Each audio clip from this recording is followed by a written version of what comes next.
Welcome to Fort Dram and Goal. You get a coach. You get a coach. You get a coach. NCAA is going Oprah in this bitch, and we're about to break it all down. So grab a glass, put the game on mute, and let's take a listen. Let's do this.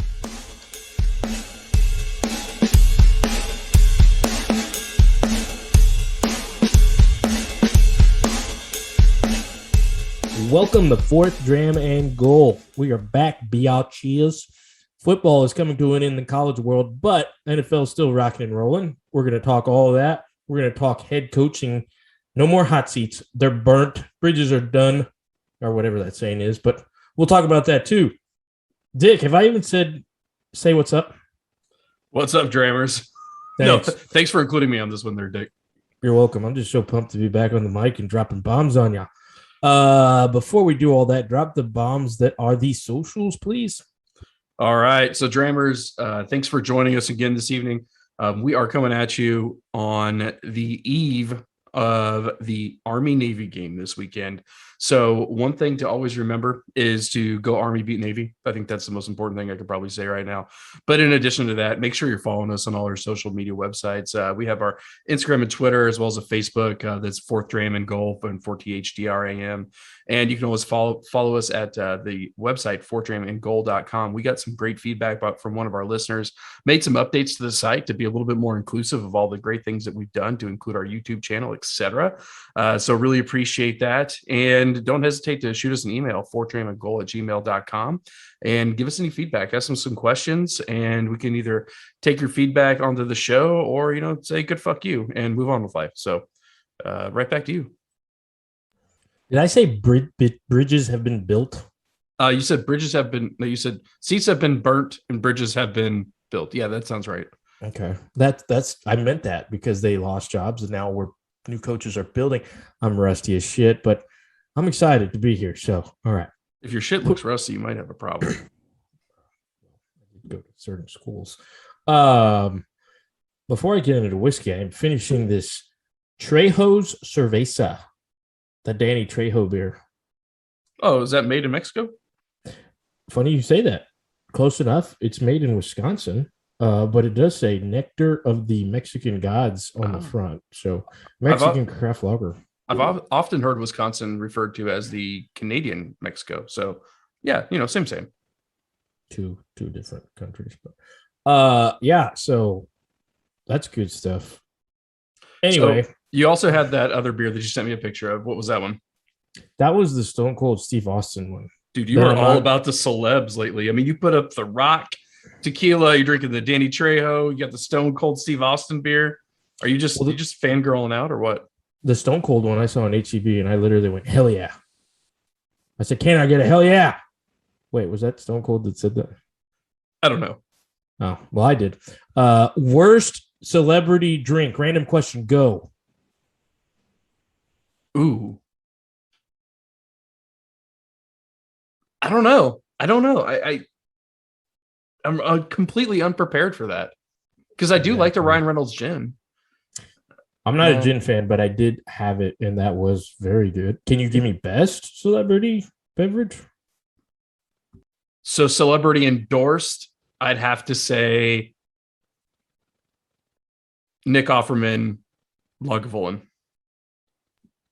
I'm going to go with Long Branch. Yeah, that sounds. And the sad thing is, I could probably think of a worse one, but for some reason, McGregor's whiskey just sits in my gut as soon as I say that. But I mean, I would drink it. I've never had it. I just can't think of anything else right now. But not. You're talking about Proper 12, right? Yeah. I mean, it's sad when I could say I would take the Ryan Reynolds gin over it because I don't like gin, except for those long drinks, those mixed ones that I told you about. I think that I don't think anybody likes gin straight. I think gin martinis are good, but you have to lean into them after a while. And then gin and tonics are refreshing. And that long drink's even endorsed by Miles Turner, is that his name? The dude the actor. What was the drums? Whiplash. I don't know. Anyway. All right. Just to catch you off guard there. It's definitely not Jesse Smollier or whatever his name is, because he'll be doing a few years on felony charges. So I, that was more of a curveball than the question I asked. All right. So moving on from some beers. You know what else I've been doing? Drinking. No, but I've been sleeping with a beanie. And I've started to put it over my eyeballs. And dude, I am knocking out instantly. Are you sleeping with it on your head because you have bad hair or because you're cold? Because I like to be edgy, but not like only in my own time. Yeah. So, I'm going for the artsy look. I'm sure your wife finds that super sexy. She hasn't, I can't read her yet. I don't know if she just like looks because you have it over your eyes. Well, yes, but I'll put it on and like, I can't tell if she's like, you look like a cholo or you're just, I don't know. And sometimes I'll pull it back where the front of my hair is showing. So I've got the Seattle grunge thing going. But yeah, I started putting it like over my eyes and I'm out instantly. Should I just invest in one of those sleep masks? It sounds like you already have a solution. So why would you invest in something else? I think I created a trend. Try it. I want you tonight. Put a beanie on. No. Put it over your eyes and see how fast you fall. No, because I have a fear of waking up and opening my eyes and not seeing anything. Well, then you won't have a fear because it's just because there's a beanie over your eyes. For like a half a second, I'm going to have like a fucking mini panic attack. You're one of those guys? Yes. I'm a control freak. You know this about me. Yeah, that's true. All right. Moving on to whiskey. I thought that was just something I was on to there and I needed to share it with everybody. You should also try a weighted blanket. You might like that. Okay. So you know how you're like, my feet can't be trapped. Mm-hmm. The weighted blankets don't feel like that though. I gotta. I don't know if I can't. I don't know. I haven't tried it. Have you? Like if my feet get tangled, I'm that's not what a weighted blanket does.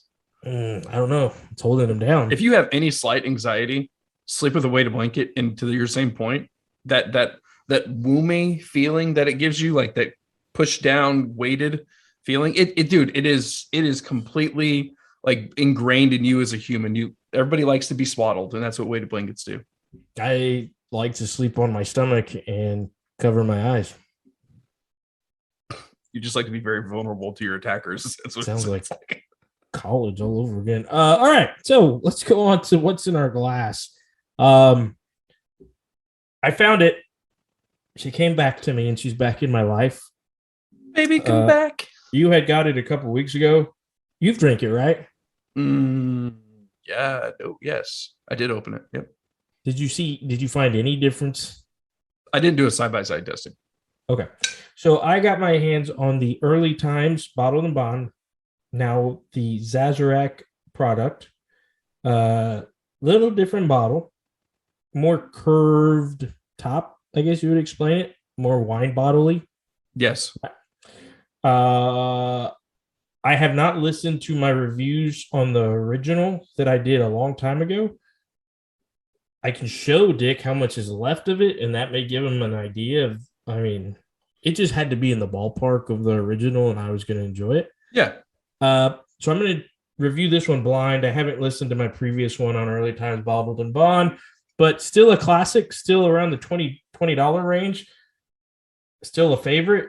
And let's see what this one's got for me tonight. Let's see if I even notice anything about it. Let's see if I notice anything different about it.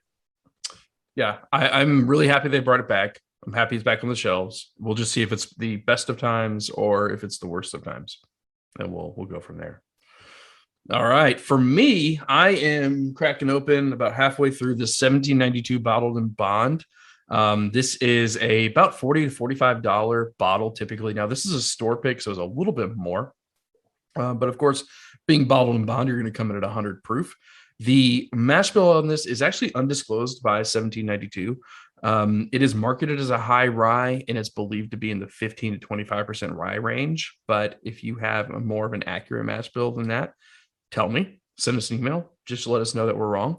But that's what I could find, and this is a favorite. If you can find a 1792 Bottled and Bond single barrel store pick, then I highly recommend grabbing it for the price.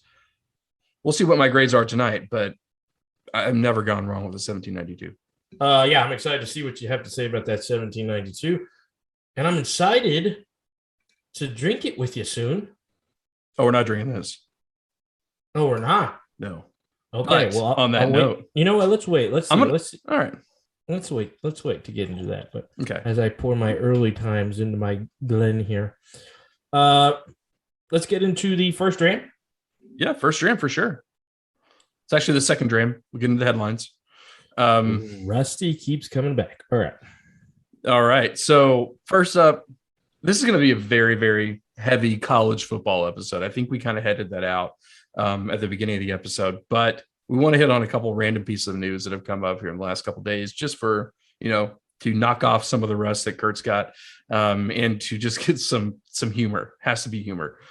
The first one is the Coyotes, the Arizona Coyotes, almost got locked out of their arena because they didn't pay the city of Glendale $1.3 million in a tax bill. Have you ever heard of that sort of situation? And maybe you're just like, no, because it's bullshit. Why would I care about that? But I mean, you're a professional sports team. You almost got locked out of your own arena. Come on, man. It instantly made me think of my buddy who he got in trouble in high school. So his parents unscrewed and removed his door as a punishment. Yeah. So I don't know if you're talking about me, because that did happen to me. You too? Yeah. Except what was the point of that? Except you didn't unscrew because my dad had just come back from Iraq and was a little bit PTSD. Okay. So it was like one argument and I slammed my door and he literally didn't say anything. Went to the garage, grabbed a hammer and a Phillips screwdriver, and right in front of me knocked the pins out of my door and literally didn't unscrew it. Knocked the pins out on the hinges and walked off and put my door in the garage. All right. Well, I did not mean to take you down no daddy, no road. But yeah, I always thought that was a weird punishment, but effective. Yeah.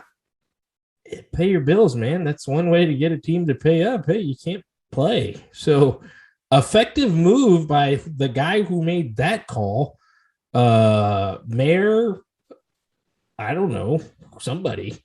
Tax assessor. And then how do you lock him out? Do you just go up and chain all of the doors like Coach Carter style? I was going to say you hire Samuel Jackson to show up and say, no more of these motherfucking snakes on this motherfucking plane. And yeah, that happened in that movie, right? I mean, that happened in that Snakes on a Plane, but not Coach Carter. Yeah. I think you're confused. But once again, this gives me an opportunity to remind you, I forget that the Phoenix Coyotes are an organization. And I am a 4 on a 0 to 10 hockey fan. But yeah, I just kind of forget they exist. They're like the Pittsburgh Pirates to me. They're like the Sacramento Kings at times. But I'm glad we get to talk about them. Yeah. You got to get in the news somehow, right? I mean, that's one way to do it. Wicked awesome uniforms. Wicked awesome, specifically the throwbacks. Those I think we talked about those 1990s, early 2000s jerseys, right? Mm-hmm. Yeah. Okay, another one, NCAA football. We talked about this in the previous episode, got approved. Everything's greenlit. EA has announced a summer 2023 release. Kurt is going to sandbag me on this one and say, I can't believe you still play video games. But if you're a Madden fan, it's something to look forward to. I mean, I had some of my best times playing NCAA football on PS2 back in the day with my buddies. Yeah, it got me through some summers at my grandparents' house when we were just chilling there for 2 weeks, not doing shit. So it was fun. I'm not saying, I think my sandbagging comes from being a little envious because I just don't have time to do that. But I think we had this conversation. You're like, oh, during my lunch, I put on in Madden. And I'm like, what the fuck? Like, you just, yeah, sure. Every day I have this time during lunch. And I'm like, okay. So I'm not necessarily like, I wouldn't do it. I just, like today, I had to cut my grass and change my kid's diaper and shit. See, I did too. I didn't have to change my kid's diaper because they're older now, but I did have to cut my grass. My son's elementary has an electric lawnmower that just rides around. Have I mentioned that on the show? No, it's like a Roomba, but for the yard. Yes. That's badass. It's badass, but is that the place you want that for little Jimmy coming to school, walking up and like, hey, look at this thing? Like, let me fucking flip this over. Like, I don't know what kind of safety that thing comes with, or the dad who hasn't had his morning coffee and he's walking his kid to school and doesn't see this thing coming in front of him. I'm just saying, if I'm a lawyer, I'm probably putting the parents like speed dial. Have you had your big toe chopped off by your school's lawnmower? Give me a call. Oh, the hammer. Oh man. All right. Okay, we'll get in. Let's kind of pull this together a little bit with at least some football news. The big thing that's kind of everybody's talking about, and we've seen it all the show, I've seen it on Twitter. It was a great. No, there's one person talking about it. Well, it's not us. It's Ryan Clark. That's it. Okay. I'm pretty sure that Stephen A. Smith gave his 2 cents on it. The fake slide by the Pitt QB, don't even know his name, in the championship game. I guess you can call it a championship game. Fake slide. He kind of just like dips a little bit, kind of starts the slide motion, then picks it up and runs for a touchdown. I mean, what are your thoughts, man? You're a former coach. Even though it is just Ryan Clark, it made me feel a little bit better about myself because it was exactly what went through my mind as soon as I saw the highlight. I mean, that's going to have to be fixed ASAP. Like, that's it. That was the last one. Because if I'm the DB next time that I see the slide, knowing that it's going to be a fake. Okay, so think about it this way. My old school fans, I was thinking of a cool name, but anyway, remember the fake option pitch? Like, when it worked, it was beautiful, but if it didn't work, quarterback's getting the shit knocked out of him. Okay, that's not going to happen here. They're just going to get the shit knocked out of them because they're either going to fake slide, get trampled, or actually slide, and now they're going to get trampled because now people are going to think, DBs, that, hey, he's going to keep going. I've got to play till the whistle. Yeah, that's going to – no more fake slides. That's got to be fixed. If you're having to pick between getting rid of the fake slide or increasing your targeting chances, I think I know where they're going to go with this one. I agree. It's just like, how do you even coach that? Like, how do you coach that? So when's the last time you saw someone do a fake slide that made news? I've never even thought of doing the fake slide. Me either. So do you think he thought about it, or do you think he was just like, oh, I'm going to slide? He's like, no, I'm going to get around it. It had to be it's one of two things. One, he's definitely thought of it, tried it at practice, talked to the guys about it, like, oh, I can fake slide.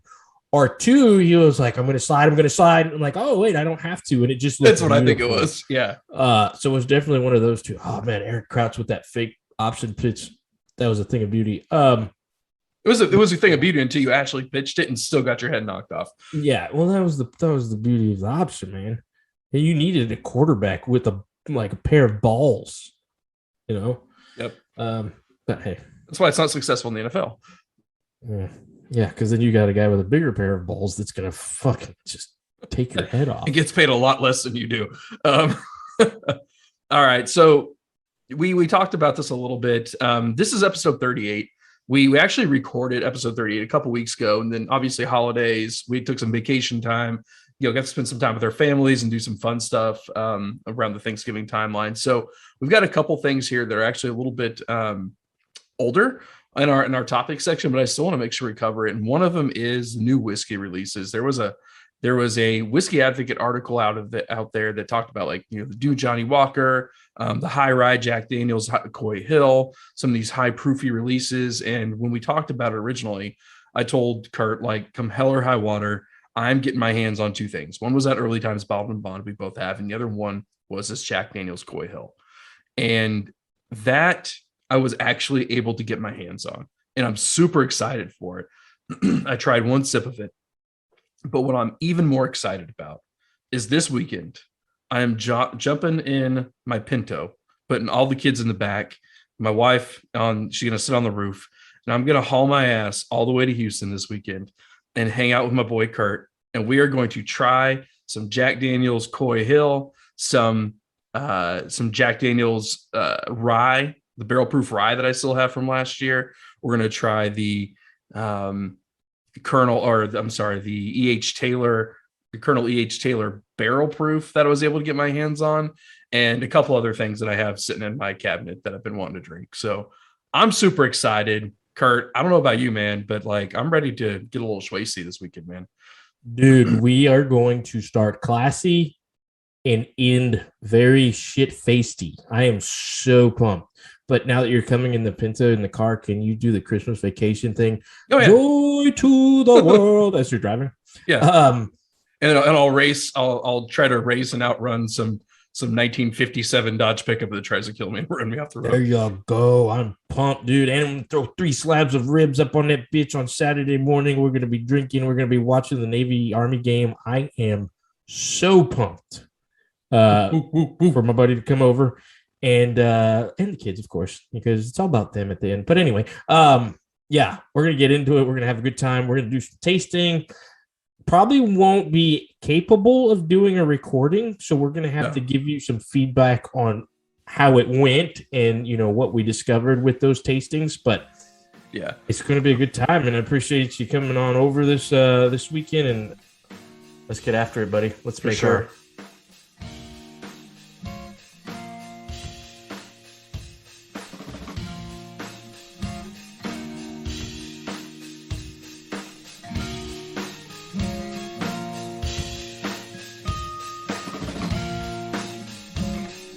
Welcome to Fourth Dram Goal. We've got a special intermission halftime session from our little get-together over the weekend. We said during the episode we would insert it in, so we're about to get to that.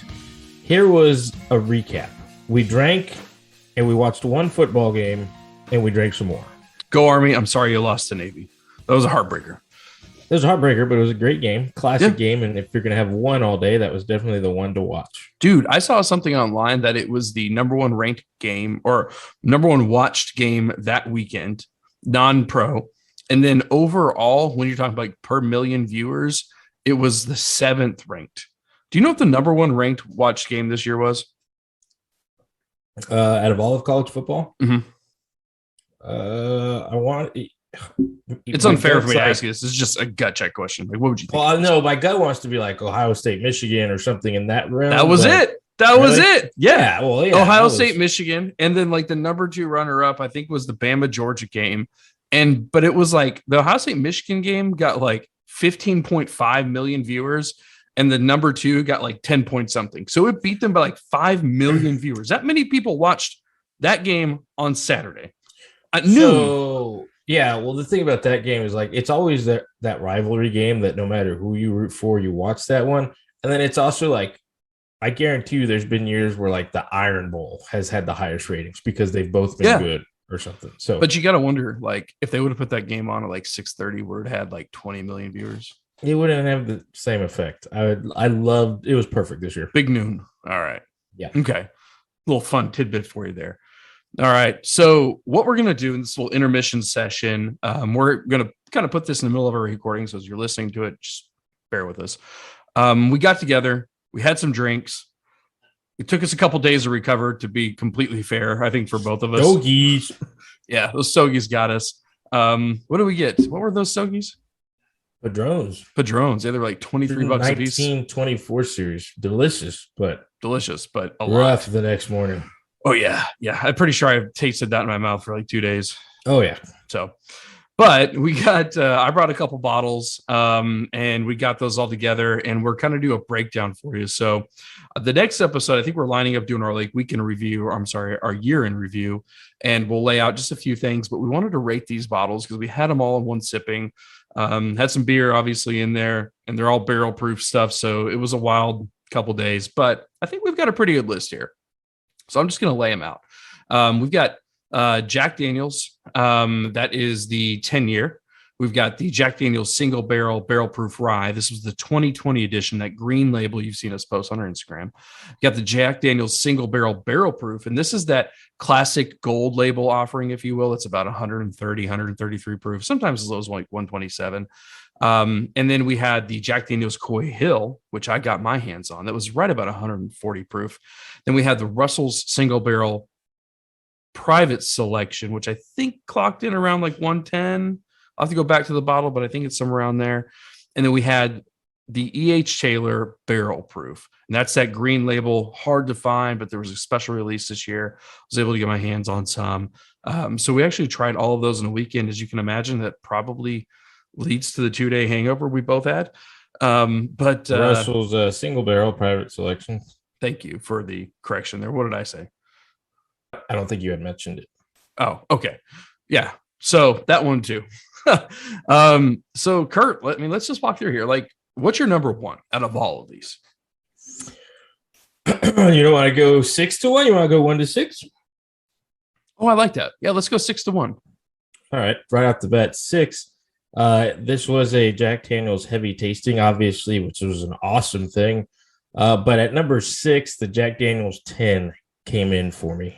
Yeah, same here. Same here. Like, what was it for you that made you kind of put it at 6? It was the Jack Daniel's taste you get, but there wasn't anything unique about it compared to the others.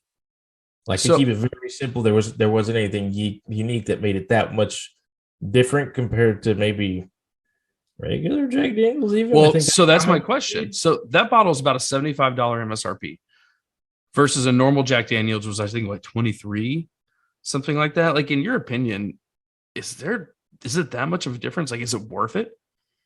It packed more of a punch, but not $50 punch.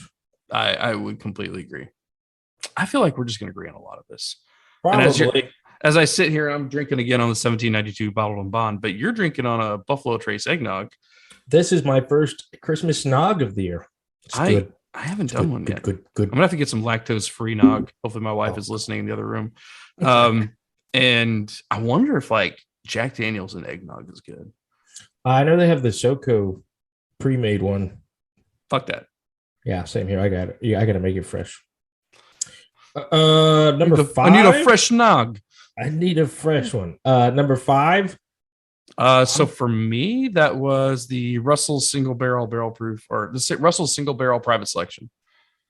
So this one, it wasn't disappointing. It was just, we had several good things this weekend. It was a good lineup, right? Yeah, the Jack Daniel's Coy Hill, and really specifically delicious. It was great, but it was what it was. It was Jack Daniel's with some heat, and there are some things that at that high heat, which we'll get to at the E.H. Taylor, it's a beautiful thing. And this one was beautiful, but yeah, there's other reasons why I'll say why put the others above it. But that came in at number 5 for me. That's fair. What have you ever had a whiskey higher than 140 proof? Like, I think this is the proofiest whiskey I've ever had. Going into the moonshine category. I'm not talking Everclear. That too, but I've had some shines that have come in higher than that. But actually, like whiskey and the color brown. Yes, those two factors matter here. This may have been it. I think the only thing I've ever had stronger than this was like Bacardi 151, which comes with like a metal top. And the cool thing about like the Coy Hill bottle is when you get the box, there's actually a label on it, like a warning to not store it on its side because it's so proofy, it'll eat the cork and it'll ruin the whiskey. So you may have told me that. I probably did. But another fun fact is you actually can register your individual bottle, which I've yet to do. But yeah, pretty cool. All right. So number 4 for me, or no, what's 4 for you? That was the Jack Daniel's single barrel proof gold label. Okay. So mine was the Coy Hill. And I'm going to jump to my number 3 real quick because I want to tie the two together, which was the Jack Daniel's gold label single barrel proof. Mm-hmm. It's essentially the same whiskey, right? I mean, it's the same whiskey. It's just that bottled at a higher proof because the barrels in those two specific rick houses, number 8, number 14, I believe, came out higher, and is an anomaly. But when you think about, obviously, this is a bourbon chaser's dream. I mean, this is a rare bottle. It's only one-time release, etc. MSRP on this thing is about $75. If I had to guess, because we saw 67, just like last year's rye. If I had to guess, the secondary on this thing, just like last year's rye, is going to push the $400, $500, $600 limit. I think it's worth the 67. I don't think it's worth the 4, 5, 6. Like, I don't think this is something you pay over MSRP for. And you know me, I'm typically anti that. But at the same time, I feel like if you want that experience, you can go pick up a 133, 131 single barrel proof, like the gold label, and it's almost better. I mean, what do you think? Yeah, so that's why it came in. That came in at 4 because it just kind of more flavors to taste without that heat, that extra heat. The nanners came out a little bit more. Yeah. And then also what I didn't mention about the Coy Hill, it was just the peanuts were through the roof. I was telling you that I was like chewing on a bag of peanuts. I got peanuts and with the cherries. Coy Yeah, Hill. I agree. Yeah. And it's one funny you say like bananas. Like that is one of the flavors I love the most about the gold label barrel proof. Like that's what makes it a staple in my bar. You just get like more flavor from it. And I think it's mellowed out a little bit more. Price, what are you talking about? 55? No, it's about 60, 65 somewhere in there. For gold label, yeah. And just to chime in on you, like if you saw Coy Hill for $100 just to get that little. I mean, I feel like it's a bar for me. I wouldn't buy it at that level. I think it's a cool bottle. When someone comes over to the bar, I'm probably going to have them pull out and be like, "Hey, try this. This is cool." But I'm going to put it right next to that barrel proof and say, "Which one do you like?" Little samples. So, all right, cool. And I think our 1 and 2 are probably the same here. Well, my 3 was different. What is your 3? I'm sorry, I jumped over it. That was the Russell Single Barrel Private Selection. I really did enjoy that for a second time. But we've said this. I'm a Wild Turkey fan more than you. You love that Dusty Turkey. Love Dusty. This is more elegant, fruitful. A little bit. Little grapes, little cherries. I thought it tastes like Dusty corn. It wasn't bad. No, I enjoyed it.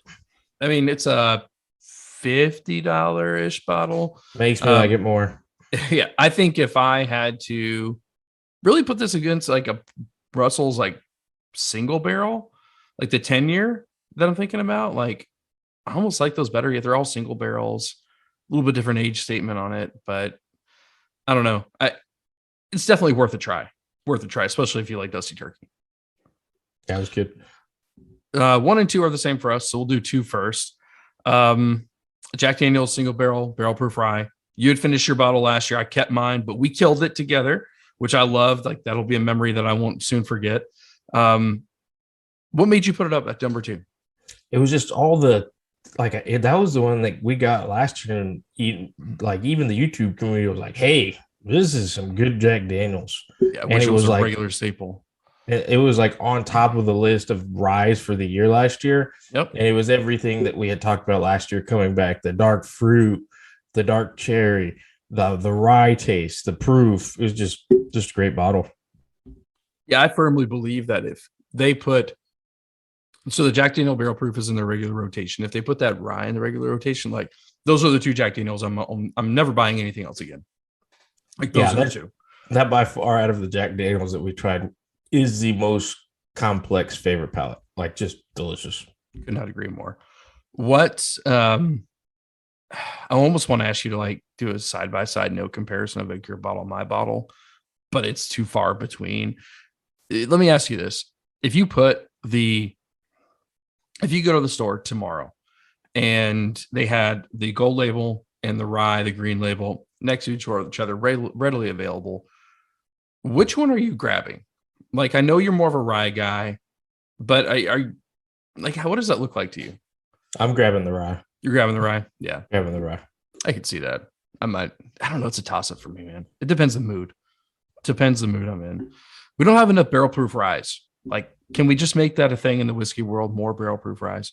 I agree. It's not a bad problem to have when you have many of those. And then the process of elimination, King of the Mountain, Taylor barrel proof, and that was just instant because it was that thing where you pour the glass, you both sip, and nobody speaks for a while because you're just enjoying it. And then it's very simple. You simply lick each other and you go, "God, that's a damn good whiskey." It really that's is. it. It was a confirmation, of what I had said last year about it being my all-time favorite. It's just good whiskey. But at the consideration of like the big proof guys, right? I think it only comes in like 127, which is high in proof. Don't get me wrong, but I don't know. It's got the mix of all the right worlds of things. I think about like the stag we had last year, this year. God, that's going to have to be on our year-end list. That's right there with that stag for me.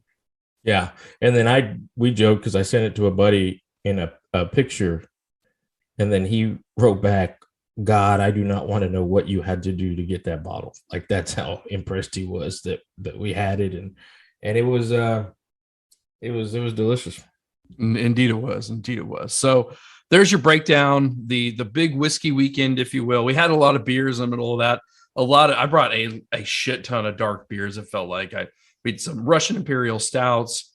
We had some milk stouts and that sort of thing that kind of was our filler in between. Supplied the Coors Light for the breaks. You did. Yeah. You helped keep us hydrated. So we can stay alive for at least 10 hours of the day. Give us the early times as the middle ground to cleanse the palate, which I got to say, I mean, between early times and Buffalo Trace, pick one.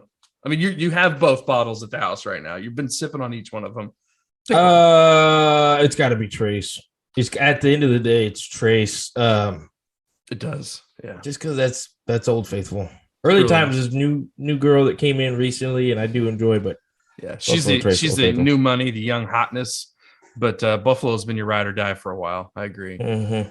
So I don't want to let these two topics like obviously be the only thing we talk about. But it's going to be. We're going to insert this in the middle of our regularly recorded session. So as a kind of amendment, and that's something that came up big in the sports world since we talked last time. We talked about, obviously, the coaching carousel in this episode. We're going to talk about the bowl game predictions, all the big stuff. But here in the last couple of days, and we're talking December 13th, 14th, two big things happened. I mean, do you want to lay them out? I mean, it's carousel, but it's not coaching. Yeah, no, it's the new thing these days. It's the transfer portal, which is it's a hate and love thing. Wait. We have transportation like that. We can just like teleport places. Is that what you're telling me? Pretty much. Okay. One time free. Gotcha. What did I say? You said transfer portal. I was just messing with you. I just checking to make sure that was a joke. Because it wasn't obvious. Yeah, Ewers, of course, left Ohio State all over the place. Instantly said he was going to go to a Texas school. Began with like TCU, UT, and Tech as the three big places. By the end of the week, it was more Tech, UT, and then he ended up going back to the place he committed to in the first place with UT. So he's going there. More pressure on UT, more pressure on Sarkisian. We'll see what happens. I mean, he took 2 snaps and gained 6 figures in an NIL deal. Like the dude's not stupid. I mean, he left school early, right? He's forwent his senior year of high school, went there a year early, took 2 snaps, made $100,000+, and now he's transferring out. He's going back home. I hope the kid, like, it sounds like he's business savvy as hell. I hope he can play. I really do. I have this like Tate Martell picture in my head that I need him to break. No, this guy. It's like Sunshine, but a redneck version. No, this guy got a scouting rating that only like Vince Young had ever done before. So he's special. He just came into a very crowded quarterback room. And I would have done the same thing at Ohio State. Stroud's doing what he did, and everything seemed fine, rocking and rolling. You stick with him, and then it's like, do you let him play? Do you use a year? It's just a twisted world in college football now where people are leaving. Obviously, you understand how that goes because you had a quarterback the other day, and now you may not have a quarterback. Yeah, we'll talk about that here in a quick second. It is a thing, shots were fired instantly because he picked UT over Tech. And, as a realistic fan, the fact that was even a competition there gets me excited for things that McGuire's doing over there at Texas Tech. And then today we grabbed one of Ewers' receivers from high school that was a stud and caught a lot of yards that was transferring from Minnesota. He's going to go to Texas Tech. You said it wrong. It's Minnesota. Yeah, he's going to leave the Golden Gophers for Minnesota. How's that a Boston accent when you do it? Yeah, that is true. But no, the fact that that was even a thing until the end, and then of course, there was a couple, like, of course UT over Tech, and I'm like, our past the last couple of years haven't been too different. So simmer down now. No, you need to calm down there, Ben Affleck. All right. Yeah, exactly. I thought that was interesting. Like he definitely, I think he went where everybody thought he was going to go. But to your point about like us losing our quarterback, dude, like we had this text conversation. The Calzada is leaving A&M, and he'll always go in down, I think, in A&M history as one of the guys who beat A&M or beat Alabama. The only other guy to do it was Johnny, right? So he's always going to have that place in my heart. But then you look at the rest of the season, he's just inconsistent. Like, dude has a cannon for an arm, can't hit the broadside of a barn. That's been his MO. It is what it is. He has great games, shines, and then crumbles. I really feel bad for him, though, from the standpoint of that last LSU game was not his fault. And I don't want to get pinned on him, but the Ole Miss, the Mississippi State game, those were his fault. But yeah. No, and I read a cool article today. Was it 247? Yeah, let's show you where it is. So, probably where it was, but they said, 3 reasons why he was leaving. And the one that stood out to me the most was like, why stick around? Yeah, you've got like compete. You got a stud coming in. You've got Haynes King, who's already there. And it was more like, and it starts to talk like pro talk. He's hot right now. Like he's proven himself as a winner. He took down Alabama. Like, why enter that carousel again when you can go somewhere and somebody's going to be like, I want Calzada as my starter. So yeah, and that was the one that stuck out with me big time. The other one was like, he's already been told, like, no, dude, you're not going to start next year. So of course, how do you feel? And yes, I don't blame him. There's no hard feelings. I mean, he could go to a team like, let's just say, I'm not saying this to the team, but like Colorado, right? You're still a D1 program. You still have you can win some games. If he can show that he can be consistent and like accuracy, like have a pass completion rate above 60%, he's got the arm. Like he has a solid shot of being a pro QB. Solid shot. Not maybe a starter, but maybe a backup. You don't know. Maybe shit crazier. Kirk Cousins starts for the Vikings. Crazier shit has happened.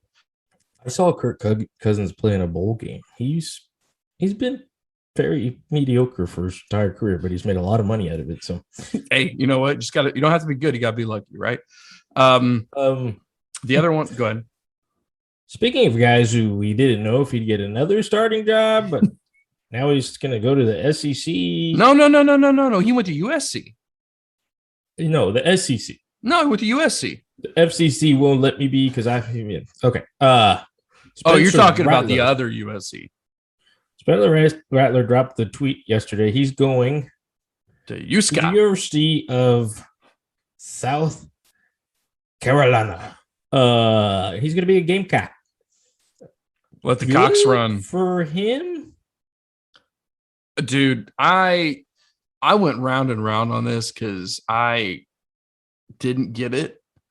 But then, like, his tight end that played at Oklahoma is transferring to USC, whatever we're going to call it now. Because apparently we have to talk about South Carolina again because they're relevant.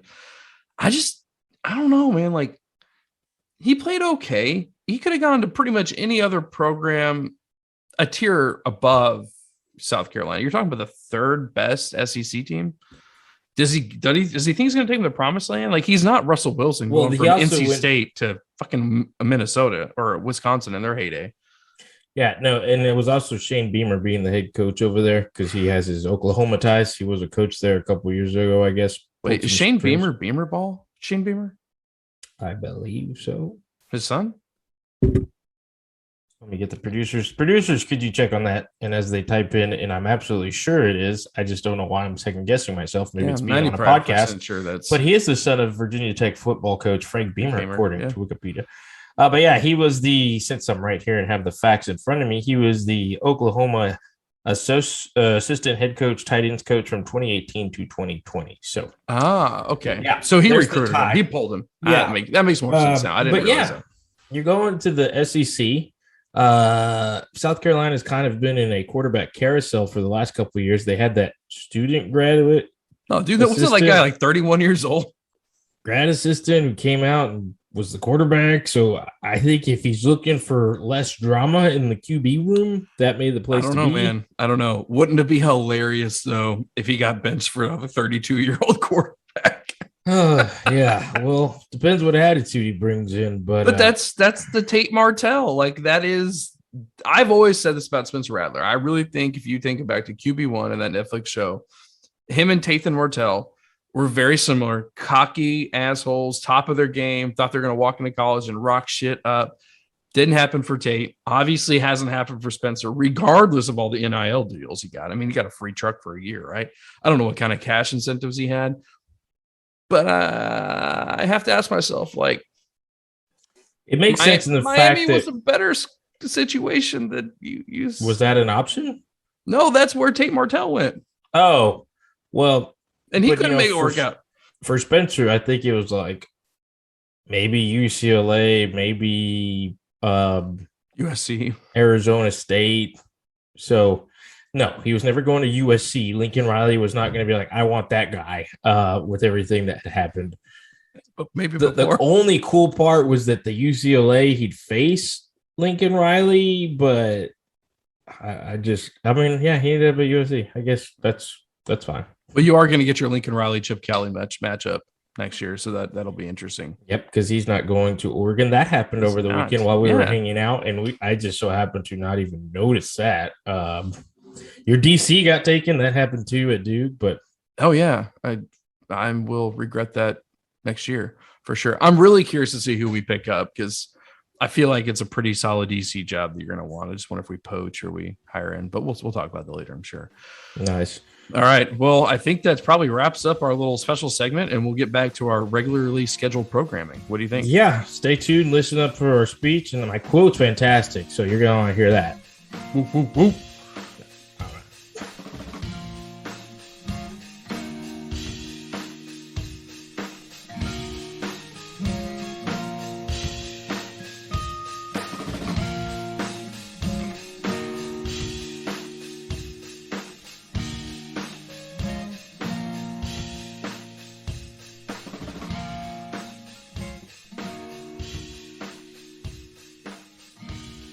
You know what's annoying me? You know what really grinds my gears? Political posts, of course, but these stupid pranks that aren't pranks that are popular on Facebook right now. Oh, like you mean whole, like putting a bucket on somebody's head at Lowe's and then or like doing a sexual noise in somebody's ears. Like I wish somebody would do that to me. And then my wife would clothesline the shit out of them as they ran away because they're not pranks. They're not funny. Anyway, I had to get that off my chest. Anyway. Well, see, I would actually be a little bit more prepared now because like you're getting the Peloton. You got me interested in the boxing classes, and Peloton's actually now offering boxing classes. I'm taking a 2-week boot camp that they offer. Yeah, like you can do it now because you're a Peloton member. And it's got me with my jab, cross, uppercut. Uppercut. I'm like, I was like, oh, I can box now. Yeah. Do you have to get the bag? No, it's air boxing. Shadow boxing. Yeah, it's shadow boxing. It's shadow boxing. That's the term in the boxing world. I've taken two lessons. Come on, bro. Sorry, shadow, ghost, shadow, whatever. Yeah, but yeah, no, dude. But like, so I lift, but like doing those 2 classes are 20 minutes each. It's 10 classes total. Dude, my lats and my back are so sore right now. I feel completely out of shape because I don't do punching motions ever. There's actually one that I'll do regularly, and if you type in shadow boxing workout in YouTube, he's a British boxer, and I feel like shit because I can't remember his name right now. He has a pretty intense 20-minute workout and he has a whole bunch of boxing videos. He's like a former Olympian. Is this the dude you always send me videos on? He's like, don't be a pussy, wake up at 5 a.m, get your workout in. No. That's completely different. That's like Goggins. David Goggins. There you go. Yes. Yeah. No, you're always like, I want to be like this guy. Well, everybody does, but nobody can. He's like one of like one person in the world that can do what he do. He's a former Navy SEAL, Army Ranger. Yeah, I can't be like him if I even tried. And you shouldn't even try to be him, but he is a badass. No, this is a former Olympic boxer. And as I'm typing, because I want to make sure I get it right and give credit where credit is due. It is Tony Jeffries. He has a pretty intense 20-minute boxing workout just for beginners, but different topic, different conversation. Workout and sports, they're related. Sure. But all right. What we've been meaning to talk about, what I think you and I have been probably blowing each other's phones up. Like we talked about, we both went on vacation. It's about the what's in your glass nose, correct? Yeah. Before we get to everything I was just about to say, let's do that. Mm-hmm. Rust. Would you like to go first, sir? Yeah, I'll go first. So it smells like bourbon. I don't. That's good. We still got that going for us. I tell you what, though, I'm gonna talk and hunt at the same time, but I didn't drink bourbon for like a week and a half, and because I told you, like, you were being fancy. Well, I took the family to fucking Disney World, man, and you don't want to pay for bourbon there. I actually had, I'll tell you what, I had 2 glasses of Buffalo Trace like the third night there, and I was sloshed. Oh, man. Nothing wrong with that. So nuts, like peanuts, cherries. Oh my God, what is that? It's, I can see it. It's like a toffee. A little bit of barrel spice, but like cherries, red fruit, however you want to do that, toffee, nuts, slight honey. I mean, we was talking like bourbon candles and like what you want bourbon to smell like. This is pretty much there. It's a little bit more nutty. Not like Jack Daniel's nutty, but it's good. Yeah, I would give this a solid B on the nose. So the more I drink early times, the more there was that Evan Williams peanut kind of funk to it. That's it. It wasn't Jack Daniels. Evan Williams was the nuttiness I was looking for. Go ahead. Yeah. Sorry. And that is in this one, but and it's a shame that if you're listening and you've never had it before, I'm literally getting the nuttiness of Evan Williams, but I'm getting the cherries from Prideful Goat put together. So yeah, cherries, peanut, a little vanilla, a little bit of that Jim Beam dust is in there.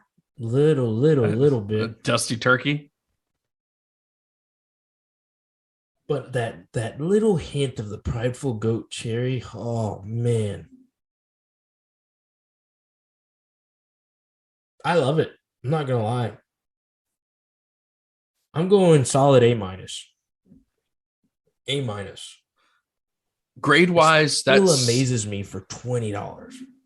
Yeah. Grade wise, that sounds similar to what we've given early times in the past. All right. Good stuff. Now, this is the topic that you gave your big spiel on, so I guess I'll take the spiel this time. Go for it. We have been in constant communication, and if you've listened to our show before, there's one thing that really just gets us going 6 to midnight real fast, and that is coaching changes. I don't know why, like, that's just something that we've always gotten excited about. I think it's because we can always chime in and put our 2 cents in, and we could be super duper couch warriors on that. Yeah. And that's just exciting thing. Who's going to a new school? Who's doing this and that? But I have a theory. Why we care. Why?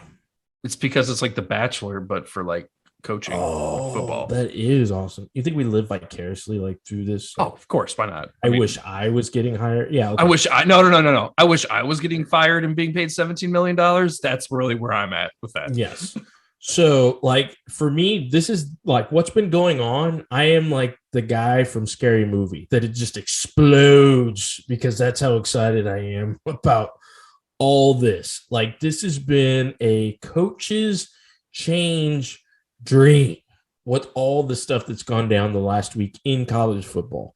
So we're going to get into that. Can I ask you a question before we get into it, though? Sure. In recent memory, I know it's sometime you could reference like 1974. It was crazy like this.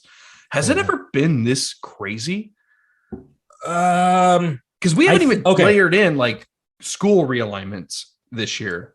No. And I think it's a fair question. I think you haven't had it like this all at once. Okay. So like within a 2 week Lincoln span. yeah. So Lincoln and Brian Kelly, like the fact that those two were, that's usually like a once a year thing. Yeah. You know, you can think of the Belichick going on stage, putting the note, walking off on the Jets. Like that was a cool instance. You can think of the Jimmy leaving and then Barry Switzer coming in. That was a random act. But like this many big name changes, and maybe it's just the world of social media. Like this is a pretty, like this is, It was dramatic. know. And I don't know if this is going to be a trend like every year now. God help us. I mean, it's great for content. I mean, ESPN typically is dead this time of year, right? Like, but like not this time. Like, no, this week was, phenomenal. So, yeah, let's get into it. We're going to talk about all the new coaches. We're going to talk about right move, wrong move, what we think doesn't really matter, but we're going to talk about it. And I think I've got all of them captured here, but if you see any that's missing, call it out, obviously. And listeners, if we miss something, like check us on it. Send us an email saying, hey, you guys didn't talk about X. Even if it's a small school, like it just adds to the complexity. And we're going to talk about the big ones here. So we're not going to hit everybody, of course. Yeah. Yeah. And then we'll even brag a little bit because we have been texting as these openings have come up. And there are some that we can say like, oh, I told you that was going to happen. And there's definitely a couple that we're like, no, did not see that happening at all. So let's get into the first one that, of course, shook the college football world about a week ago, maybe a week and a half ago. Me and you were texting the night before, like, hey, is Lincoln going to be at LSU in the morning after the loss? And we were like, yeah, he's going to be there. Did not happen. Except we were like, cha, bro. Like, totally different region of the country. And he signs up at USC. This one was so bizarre that all I literally saw on Facebook was Lincoln Riley agrees to be, and I see like initials, and I start texting you like, oh, there it is. And then somebody else texts me the headlines, and that's when I noticed that it says USC and not LSU. And I was like, oh, shit. My dyslexia is kicking me in the ass. Yeah, like I did not notice that. So I'll let you take the floor first on this before I give my, was this right? Was this wrong? Blah, blah, blah, blah, blah. Yeah, man. I mean, like you think about Lincoln Riley and you think about, we talk about like level of success. And you and I have had this deep argument about like what program is worth going to over another program. And when I think about like my initial thought here is, I mean, yeah, it's USC, but it's OU. Like it just seems like a lateral move to me. And you're moving away from going to the SEC where you're going to get so much more exposure. You're moving to the Pac-12, which has a problem getting exposure. Yeah, you could probably win it a lot easier, especially with some of the other coaching changes that we're going to talk about here in a minute. But I don't know, man. Like I did not see that coming. I tell you what, I did see something today on Twitter about, I basically packed up and left middle of the night, moved all this shit, right? But he left behind these two, and they're talking like these big ass smokers that they used to like smoke all these tomahawk steaks on for when recruits would come visit. And apparently there was this big effort to like go pick them up because they're actually owned by someone else. And they put these pictures on it. Dude, they're just barrel smokers. Like they're not even like these massive like trailer smokers or anything like that. I don't know. They kind of threw me off, but yeah. Lincoln Riley, USC. I don't know. I guess it's better. It's a better environment. To chime in, have you ever seen the brisket that Lincoln Riley posted one time? No. Yeah, those smokers were not being used properly. I will say that. Yeah. No, this is all I needed to see. The first day Lincoln Riley is introduced as USC's coach, there's a picture of him and his family on the field at the school in front of palm trees. Beautiful LA sun in the background, smiling, laughing, having a good time. That's all I needed to see to understand this. SoCal vibes, baby. Right. What was Beach Boy songs? Wouldn't it be nice? Yeah. We were older. Lincoln Riley grew up. I'm going to double check this because I know for damn sure he graduated from Texas Tech. Producer check. He was born in Lubbock. Okay. He went to Millshoe High School in Millshoe, Texas. He has coached in Lubbock, Norman, Oklahoma, which I'm going to assume I've never been there, but I'm going to assume I don't think it's a whole other level up from Lubbock, Texas. It's like Oklahoma City, but shittier. Another place I have not been. And he had a stop at Greenville, North Carolina when he was at ECU.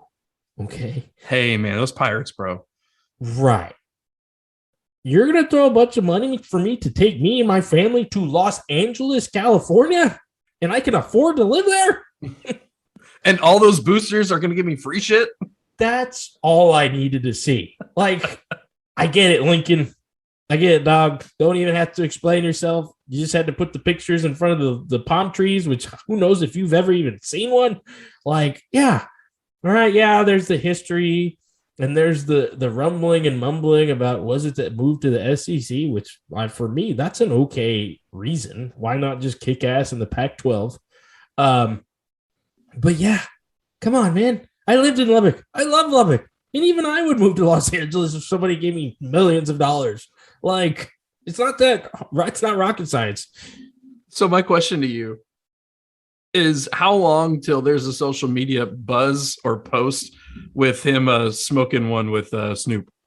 I hope right now. I hope he's enjoying life. He deserves it. 33, 36, 37. How old is he? Yeah, bro. He's whatever. Barely older than us. Yes. He was in high school with us. Let me repeat that. Millshoe High School. All right. In Millshoe, Texas. Like I don't even know if I'm saying that. It might be Muleshoe. I don't know. But what you're saying is live your best life. Except for those people in the town. I'm not trying to offend you. I'm just saying, because you would probably pick up and move to LA too. Like, this isn't it's not that hard. Like Norman, Oklahoma. Got it. Like Bob Stoops is the greatest. He's lived. Yeah. Okay, cool. But still. And that's another point is no matter what Lincoln did, he was never going to be Bob Stoops. If he had won a couple national championships, he would. A couple. 2. That's all he needed to do. And 2. That's a big order. Yeah. Especially in the Big 12. Especially in a conference where you're gonna have to play Bama every year. Yeah, but and besides that, I told you I love that move. Like, I was ready to buy a USC shirt the next day because it made sense. I mean, hey, why not? I'm at the top of my game. I'm very popular right now, and people don't like California and LA because they can't afford to live there, and I can. And I could take over one of the greatest programs in the history of college football when our arguments tend to be around national championships. They've got that. I get to wear my visor. Like, sure, why not? But visor is actually cool there. Yeah. All right. So his backfill, I think we all saw like Venables getting a job at some point. Mm-hmm. I didn't know that it was going to be the OU job, and I think that one made a lot of sense to me. But I didn't necessarily. I mean, it'd be nice to see OU actually play defense, so that might be refreshing there. But I didn't know. I didn't think it would be OU. Yeah, somebody texted me that he was, because I started chiming out like the obvious candidates were going to be Venables, Heupel, and they were like, well, they were both fired there, and they were. I didn't know that. Yeah, I had forgot that little factor there. So, but I think so. What it started a chain reaction. OU, LSU, it started this chain reaction of safe hires. Yeah, they had to make these safe hires, names that were going to keep the fan base happy, and maybe not so much of a transition. Okay, yeah, I think what you're getting with Venables. Been there, loved there. The fan base was calling for it if Stoops wasn't going to come back, which would have been awesome. So yeah, I think it was a safe move. We'll see. I think if Venables has some, I don't think they risk Venables leaving them. Yeah. Well, he wasn't. You have to explain because he was at Clemson. Well, I guess what I'm saying is if Venables has good success and it becomes a hot name in 5 years, I don't think that OU has to worry about Venables going somewhere else. Well, they probably thought that about Lincoln. That's a very fair point. Yeah. But no, it's a good hire. He deserved it. He's, like I said, fan favorite. That's going to go far. The only thing is, OCs, I feel like they're a dime a dozen these days. Like OCs are a hot commodity. Everyone wants to be one. There's a lot out there. Defense is tough. Defense is Hiring tough. a good DC is tough. So they've got that taken care of, and I'm sure they're going to bring somebody who has, a Lincoln Riley playbook, an air raid playbook somewhere. They're going to bring that in, and they'll be okay at OC. They'll be okay on offense. Sonny Gumby? Sonny Gumby was hired to be the new coach at Louisiana Tech. Oh shit! See, another one we didn't even put on this list. I forgot about that. I'm happy for him. I would have been happy if too. He had stayed at at Texas Tech as the OC, but he's at Louisiana Tech, which is a perfect. It's a great jumping off point to pretty much any other job. Yes, and Texas Tech's DC just took the Abilene Christian job. Good for them. So I think OU will be okay if they can keep Caleb Williams. That's going to be we're going to be okay. We'll keep playing. He's going to get better. Yeah, he leaves. Well, and I think that if I'm not mistaken, I think that kind of ends that domino stack because Clemson will backfill their defensive coordinator. I don't know if they have announced it yet, but I don't think that's not another domino effect fall after that. The next one I think is a little more interesting. So we've got like three or four of these domino effects, right? LSU, speaking of Brian Kelly, like I think there's just so much drama that happened here, and there's a lot, and I want to let you obviously have your turn. But my favorite out of all of them wasn't even the family; it was the stealing of the Notre Dame intro video and literally just CGIing LSU shit on top of it. That was the most LSU thing I've ever seen. So he took. I had seen he took the speech, right? And they took the video from his Notre Dame entrance and literally just plastered LSU shit over it, and that was his entrance video. Oh, okay. Well, he's theirs now, so that's I guess. But I mean, it's I don't know. It's kind of wonky looking, but yeah. So out of all the hires, this was the biggest, like, whoa, like Lincoln going to USC. I sat on that for like 30 minutes and I was like, this makes sense. LSU, I had to talk out, like I reached out to some LSU fans that, they're fans. They're Louisiana, up in Houston. We've got a lot of people from Louisiana. They went to school there, things like that.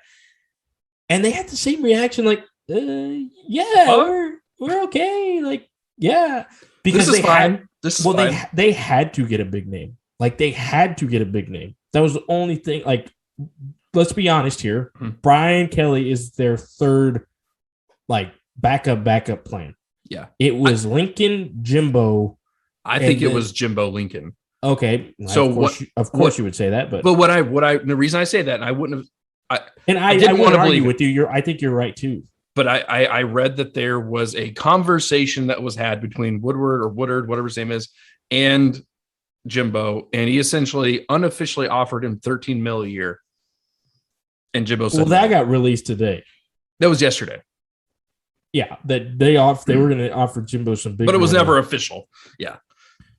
So they end up with Brian Kelly at $10 million a year, whatever they offered him. And there's another question that I'll ask you when we're done. Well, in a little bit. Throw a lot of money to Brian Kelly. He can instantly start recruiting. And then you're like, well, where is he coming from? He's coming from, up north. He's coming from Notre Dame. There was a coach by the name of Nick Saban who came from Michigan State and had no problems there. I think DeMarcus Spears made that point the other day.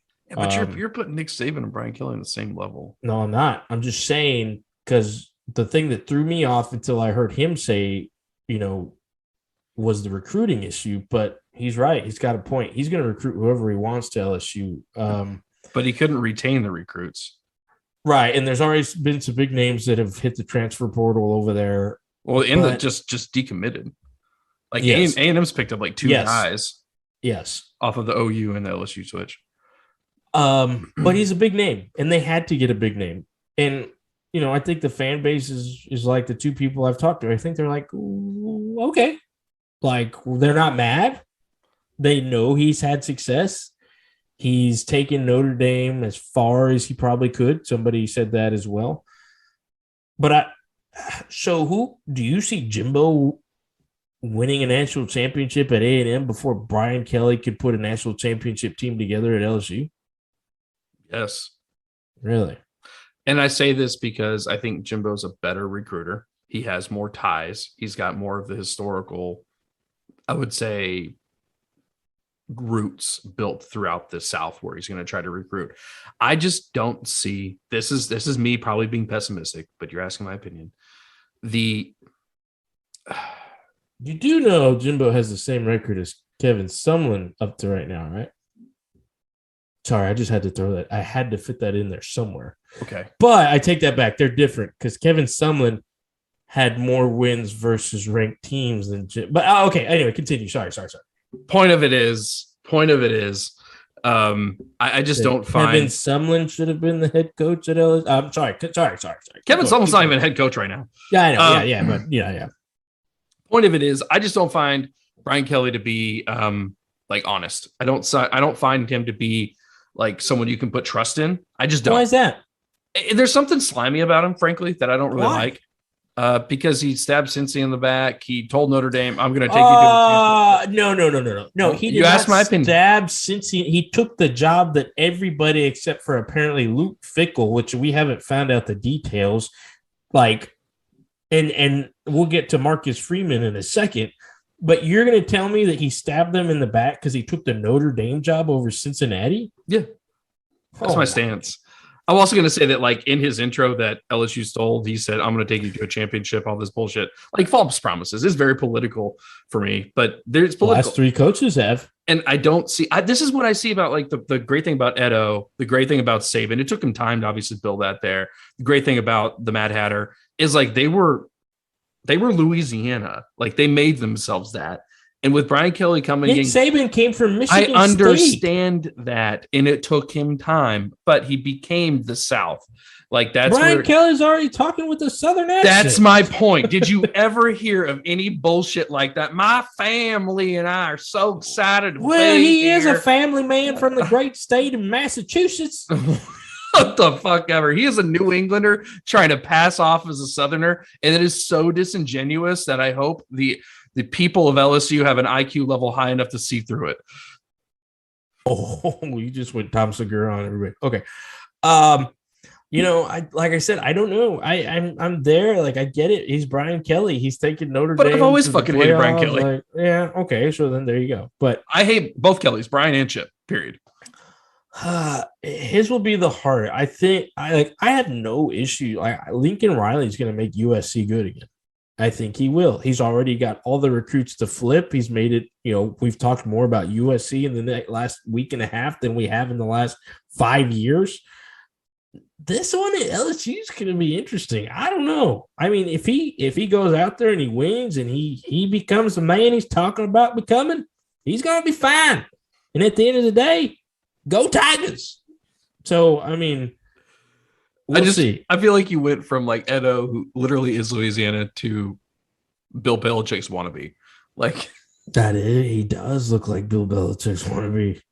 Yeah. But then again, Bill Belichick can show up to LSU and he can win. So yeah, but Bill Belichick has more backbone to not walk in there with a fake Southern accent. Anyway, all right. Let's talk about Notre Dame. Talk about Marcus Freeman, who they decided was the right man for the job, the players coach. I think you're super passionate about this, and I'll leave it at, I think it was the right choice. I think this was the right choice. This was the best example of the power of the player. This is what the players wanted. And it made it simple for the university. They could either mess this up by going against their players, they could have a bunch transfer away, or they could listen, which they actually did. And the players spoke. They made their voices heard. And Marcus Freeman is the head coach at Notre Dame. With that said, I still have yet to find the details on what happened with Luke Fickell. I don't know if he was offered. I don't know if that idea came to fruition and that just didn't happen. But Marcus Freeman, the video of him coming to see his team when they introduce him as the head coach is all I need to see. It's all I need to know. It was kind of crazy that they could have still been in the playoffs if one more game had gone their way and the dude could be playing for a possible national championship. But you can't hate this. Like you just seeing his videos, you can't hate it. You see him crying, talking about family and talking about that's where he wants to be. But let's not forget here, at the end of the day, this is the job at the University of Notre Dame. And as much as you don't like that school, and as much as you may have not grown up crying to the movie Rudy like me, this is a college football job that is a dream. And I'm excited to see what he can do, and I think it's perfect. There was no other big name that they had to go get. So let me say this. Marcus Freeman, in my opinion, was the right person for the job.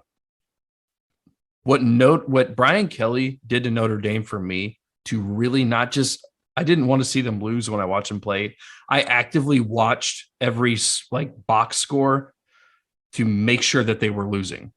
Like the level I do Texas. Marcus Freeman flips it a bit for me.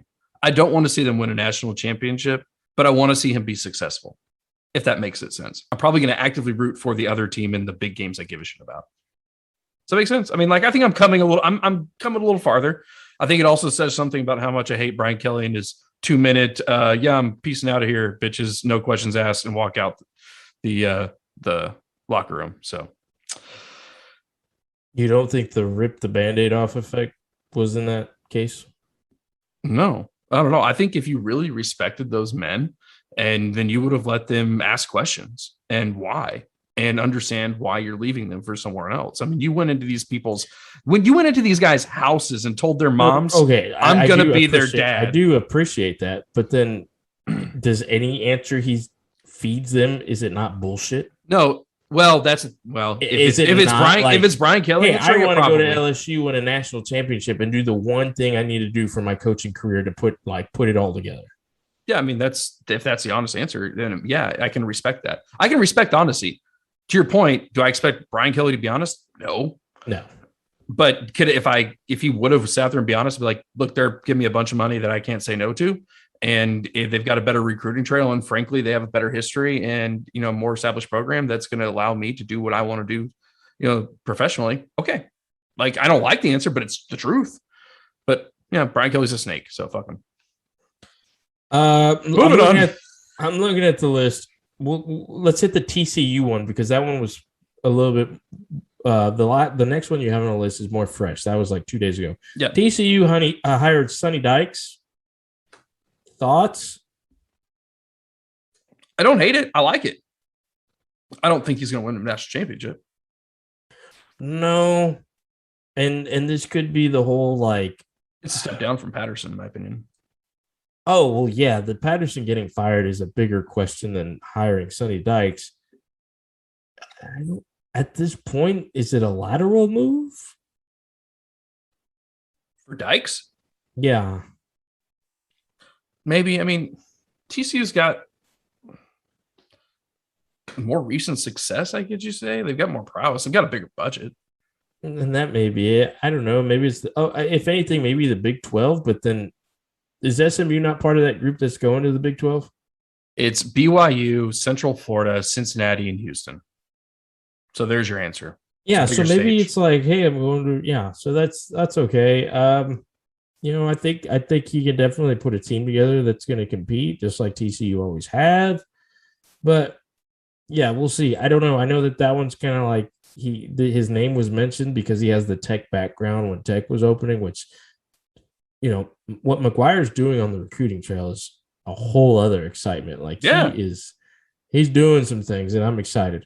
But yeah, that's really all I've got to say about the TCU job. Yeah, I guess I'll say this, as we finish out the Sonny Dykes thing. Is this not just another example of the death penalty being something that you never get over? Well, yeah, unfortunately, it has become like a stepping stone over at SMU because you had Morris leave, and now you have Sonny Dykes leave, and they've had success. So, yeah, it absolutely they'll never recover. Yeah, and they hired quick too. They took an old OC who is the current OC at Miami, which is a perfect setup to the news that broke yesterday or the day before. Manny Diaz.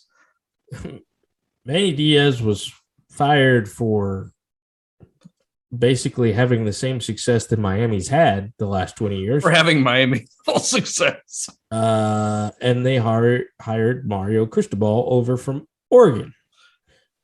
I don't think this is a coaching problem. I think it's an organizational problem. This was not hard to think about. Miami's kind of the dude's home. Played there, I think. Is from there. So yeah, I mean, we've talked about this before. Even as a shitty coach that I was, and even how shitty my school was, if my school alma mater was to reach out to me, I think there's a pride in a sense that one gets to give back to where they went to school. And I'm talking at a very small level compared to what Mario Cristobal had to debate over the last couple of days. Yeah, there's something about going back to where, you walked once, you played, you sweat, you bled, you cried. I think it means something. So there's not much to overthink this decision for him. Do you think Manny Diaz got a fair shake? I think there was a question whether Manny Diaz was going to be hired again or not. And I think word got through that Mario was probably interested, and that was the decision maker. Did you hear the story about like the Board of Regents being so like disorganized and separated on this? Like I've heard that like Miami's organization at the very top, like the Board of Regents level, like I said, is just a hot mess of not being able to communicate in disorganization. Have you read that story? I have not, but Miami's interesting because it's a private university. I mean, right, and that's what I was going to chime in at. And I was as I was looking at Mario Cristobal's playing career after Miami, he went and played in Amsterdam. Remember that European League? That's pretty cool. So I think Miami. So like Lincoln Riley was like USC, the big dogs and people at top were all in. We want to be back. We want to do what we've got to do. I think, and this is just me on the couch, don't know shit. Don't listen to me. But I think Miami's still trying to decide what they want their identity to be. Yes, we were awesome football teams, but we had some off the field issues. We're a private school. Come get a good education. But do we want to be the badass football team? South Beach. What is that entitled? Like, what do we need to do? No. We want to be a good, clean. No, wait. We want, like, I think they're so torn on what identity. Do they want to be the U, or do they want to be like BYU? Ooh, I like that.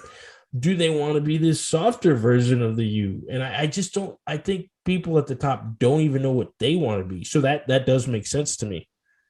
I like that. I like that a lot. And I say BYU jokingly because they're always good at football, but they also have a very, very clean perception, at least on. I mean, they're off. They're not going to go beat Oklahoma or no, but I mean, they're well equipped and they're good enough to beat them 1 out of 10 times. Where Miami's not going to beat anybody anytime.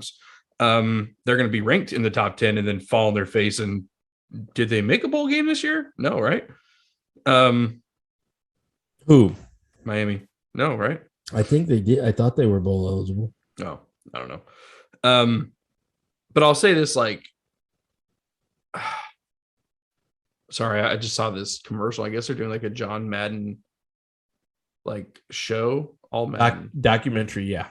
Oh, that'll be so good. It looks legit. I love John Madden. All right. But I think I love I'll say this. I love what you just said about Miami. I think to your point, it's going to be very, very difficult for them to find the identity. I just miss the days where USC and Miami were both good. Like I miss that.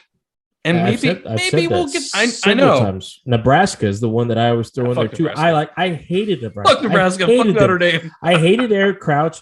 I hated seeing them just kick ass and being so good, but then I appreciated what the program was. And damn it, I miss them being good. Dude, you just made me think. I saw Adrian Martinez enter the transfer portal.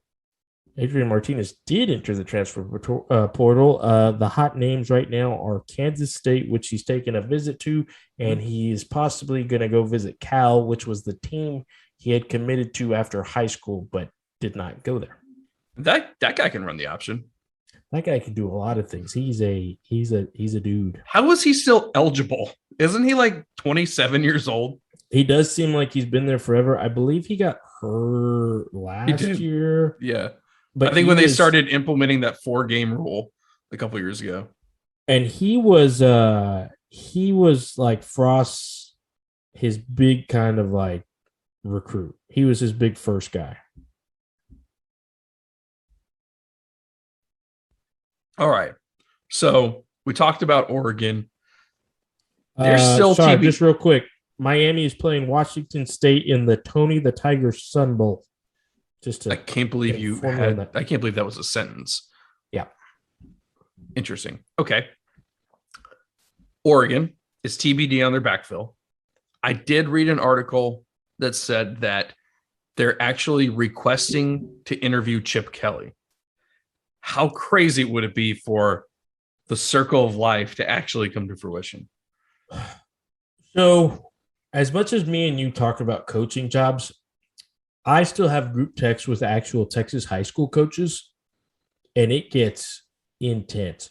Me and you will joke about it. These people live and die from it because it's like their lives. One of them told me 3 days ago. I take that back. Maybe 4 days ago. What's today? Thursday? It was the weekend. It was Sunday.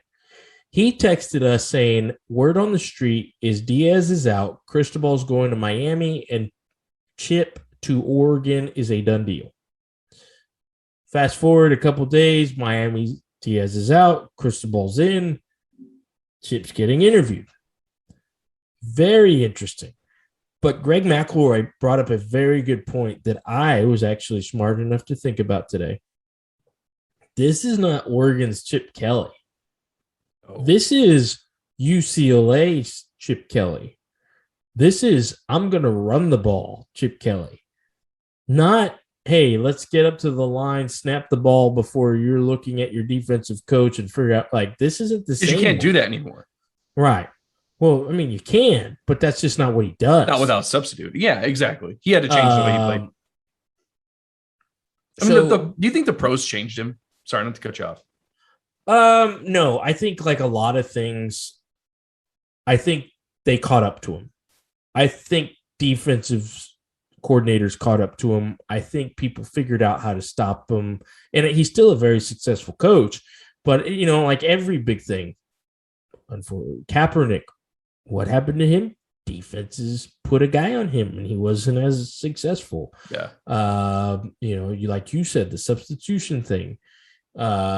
You know, coverages have been developed to stop certain offenses. I just think that they kind of caught up to Chip Kelly, and he kind of got, I mean, in the pros, his offense, you know, it just wasn't successful. But if you're Oregon and you're falling into the whole, like, I need a big name, yeah, go get Chip Kelly and see if he comes back. And then UCLA is going to be looking for a big name. Who's out there? I mean, who's left? Norval from Nevada was one coaching change that happened yesterday and nobody knew about it. He basically said, I'm going to go from Bud Light to Coors Light by going from Nevada to Colorado State. The only thing that was said about that was he went from probably one of the lowest paid coaches in the Mountain West Conference to probably the highest. So that says a lot. But like literally, you're like in the same division, dog. Like, what are you doing? Like, why?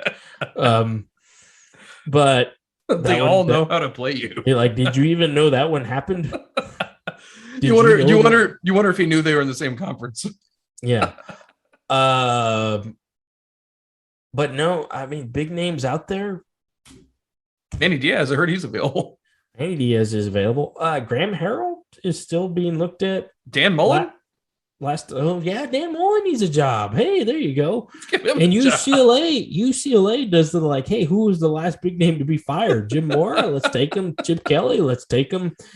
So maybe, but yeah, we'll see. The dominoes. Ed O needs a job. Ed O needs to take a year, maybe two. Could you imagine Ed O in LA? Could you imagine Ed O in LA right next to Lincoln Riley? At the end of the day, go Bruins. At the end of the day, Lincoln Riley still can't barbecue shit. At the end of the day, let's head to East LA. like City of Compton. We'll see. But yeah, there's been several changes out there. There's several other schools that we didn't mention. Well, talk about Florida though. I mean, they hired Bill Napier. Is that how you say his name? Oh yeah, that guy got swept out from. I haven't even. He was one of the names that were hot. Yeah, and they took him. But he's like from LSU. He's like G5 coach, isn't he? Oh, that's Brent Pry. That's what I'm thinking of. Yeah, for Virginia Tech. Did Virginia Tech needs a coach, right? No, they hired Brent Pry. Okay. Where was he from?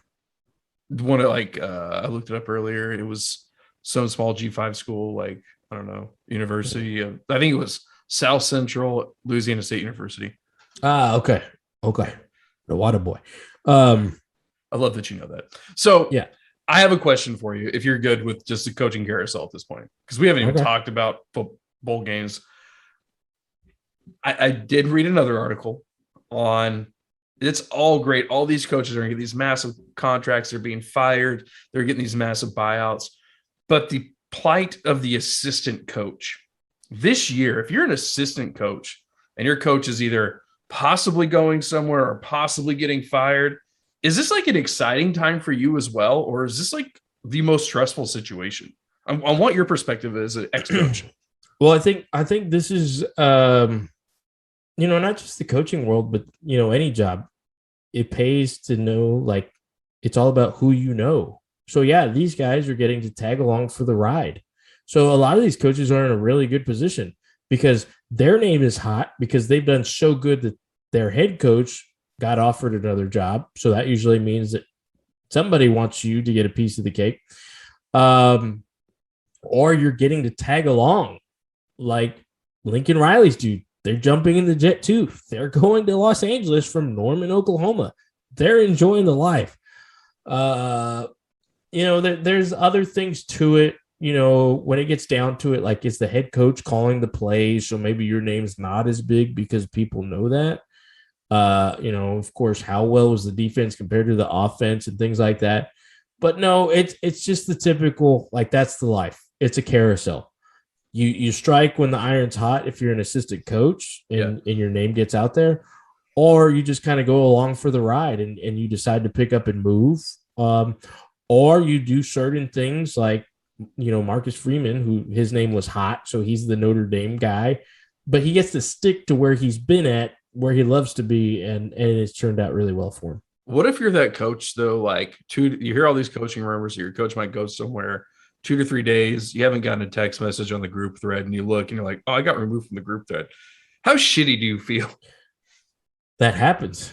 Sometimes you're just the fill the spot guy, and that's the life of a coach. You're a traveling man. To give you a little bit more insight of how that is, I've literally been to the Texas High School Coaches Association convention, which you've picked me up from. Yep. So there's literally a room at this convention where coaches will show up. Their stuff is packed. They have the U-Haul packed. They'll walk into a room. They need a job in Podunk, Texas. Sign up. You're going to be there. Take the family, take the bags, and you go. Like, it's just that kind of like, that's the life, and that's what they choose to do. And that's why your wife said, I don't want to be a coach's wife anymore. And that's, and that's also, I said, hey, it's a respect thing. I mean, I will respect the hell out of coaches because of what they go through, not only 7 days a week, but in that, like, hey, you bought a house, your best buddy's the head coach. He just got fired. What's next? Like, it's a crazy life. So I can't even imagine the next level. Except you're getting paid millions of dollars. It's different. Oh, well, that's not necessarily true, too. I mean, you can be the wide receiver coach at Southwestern Louisiana State University. That's true. I mean, it's and I will tell you that there is a lot more people who get paid less than, say, a teacher than there is the Jimbo Fishers in the coaching world. So it's rags or riches crazy. Kind of thing. Yes. That's a good perspective. I appreciate that. So other stuff, I'm going to transition us out of the coaching carousel. A couple things, just call out. I want to get your thoughts here on the, it's awards night. When I wrote this up, coach of the year, Luke Fickell was awarded coach of the year. Maxwell and O'Brien both got picked up by Bryce Young. Walter Camp, Kenneth Walker from Michigan State picked that up. He had a hell of a year. Any thoughts on those? Like, we could go down the entire list. I don't think it's worth it, but those big what Luke Fickell's done at Cincinnati the last 2 years specifically, absolutely deserves that. He's the first coach to take a G5 to the playoff, right? Exactly. That itself speaks for it. Bryce Young is a bad dude. Like, I wish he was eligible this year so the Texans could take him. I have no problems there. I think he's or I guess we'll say that in a second. Walter Camp, Kenneth Walker III. I mean, he's been in the Heisman talk all year.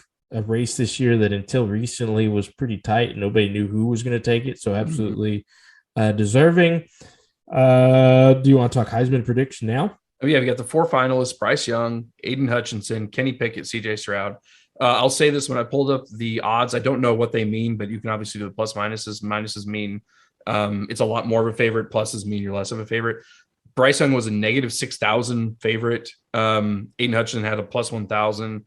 I think Kenny Pickett was like a plus 4, and CJ Stroud was like a plus 6,000. So what I'm saying is Bryce Young is the odds-on favorite for the Heisman, which is weird because typically they give the Maxwell and or the O'Brien to the runner-up for. But I mean, do you think? But I think last year was an anomaly as well.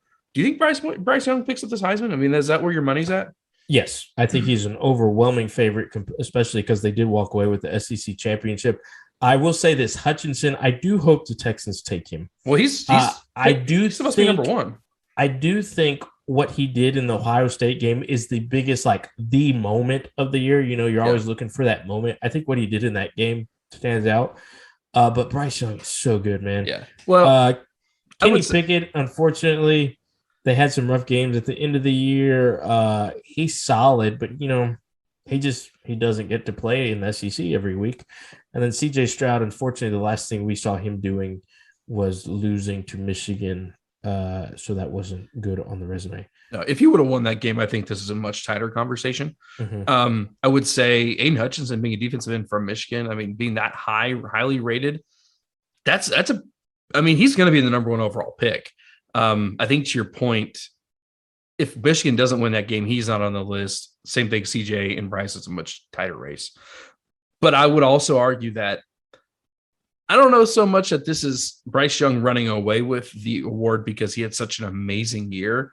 Is that I felt like this year was just kind of a lot of good play by quite a few players, but not like a Manziel letter. And I'm just using him as an example, but there was no Manziel. There was no Lamar Jackson. Thank you. Yes. That's what I'm saying. There was a lot of,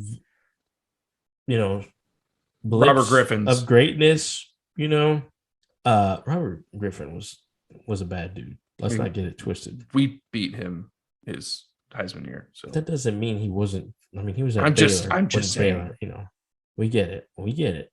He did build that house. He did build McLean Stadium. Yeah. So you threw me off with the Robert Griffin thing. Yeah, Bryce. I like to do that. Bryce Young's going to be the Heisman Trophy winner. I'm only better at you when you're off your game, so I got to do something. I'm going to say I think I've been on fire tonight, there, buddy. I will actually. I'll agree with you. So before we go and get into the 4th dram, let's go ahead and give our palate and tasting notes on what's in our glass. So Kurt, you kick us off, sir. What do you got, man? So initially with the nosing, I did feel like there was an improvement to this bottle, and it could be the exact same recipe for all I know. With the palate, it's the same, vanilla, oak, classic, little nuttiness, like I said, on the nose, but then it's the same in terms of it's so smooth and then boom, jacked up on a roller coaster like to 20. The high heat kicks in, ethanol taste is there. But like me and you, 101 proof is that's a baby sipper to us sometimes. I'm sorry, 100 proof. But to a lot of people, sipping on 100 proof is you may as well be giving them Everclear because they aren't adapt to it and it can be some strong stuff. So that is there. It is the classic smells or classic taste, vanilla, oak, and then just like the previous bottle, it has that whoosh at the back end of the tongue. Whoosh. I like that. I'm going to go B plus on my palate.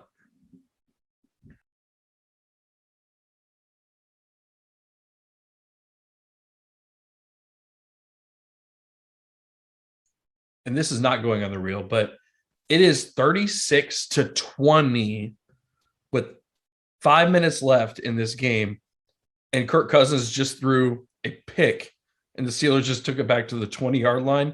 How do the Steelers have a fucking chance in this game? That they still have a chance. Like that was almost a pick six. You know how? Because Kirk Cousins is your quarterback. The man can't win a game. Has great stats, but can't win a fucking game. Anyway. All right. So I love that review because you said a lot without saying much. Actually, you didn't say much with saying a lot. Whatever, however it goes. It's early times, man. Just keep it basic. I will say this. When I think about early times, there's so much more flavor on that than there is a 1792. Like you get a little bit cherries. It's like a little bit of everything. Honey, but oakiness, cherries, berries, a little nanner on there. There's everything good. Nothing amazing, but nothing bad. Does that make sense? Sounds like most bourbons. Yeah. It's classic bourbon. I'm going to give it a B. Nice. Thank you for the simplicity. Fourth dram, my friend. Let's do it. All right. So fourth dram, I've been emceeing tonight, so I'll just keep rolling with this.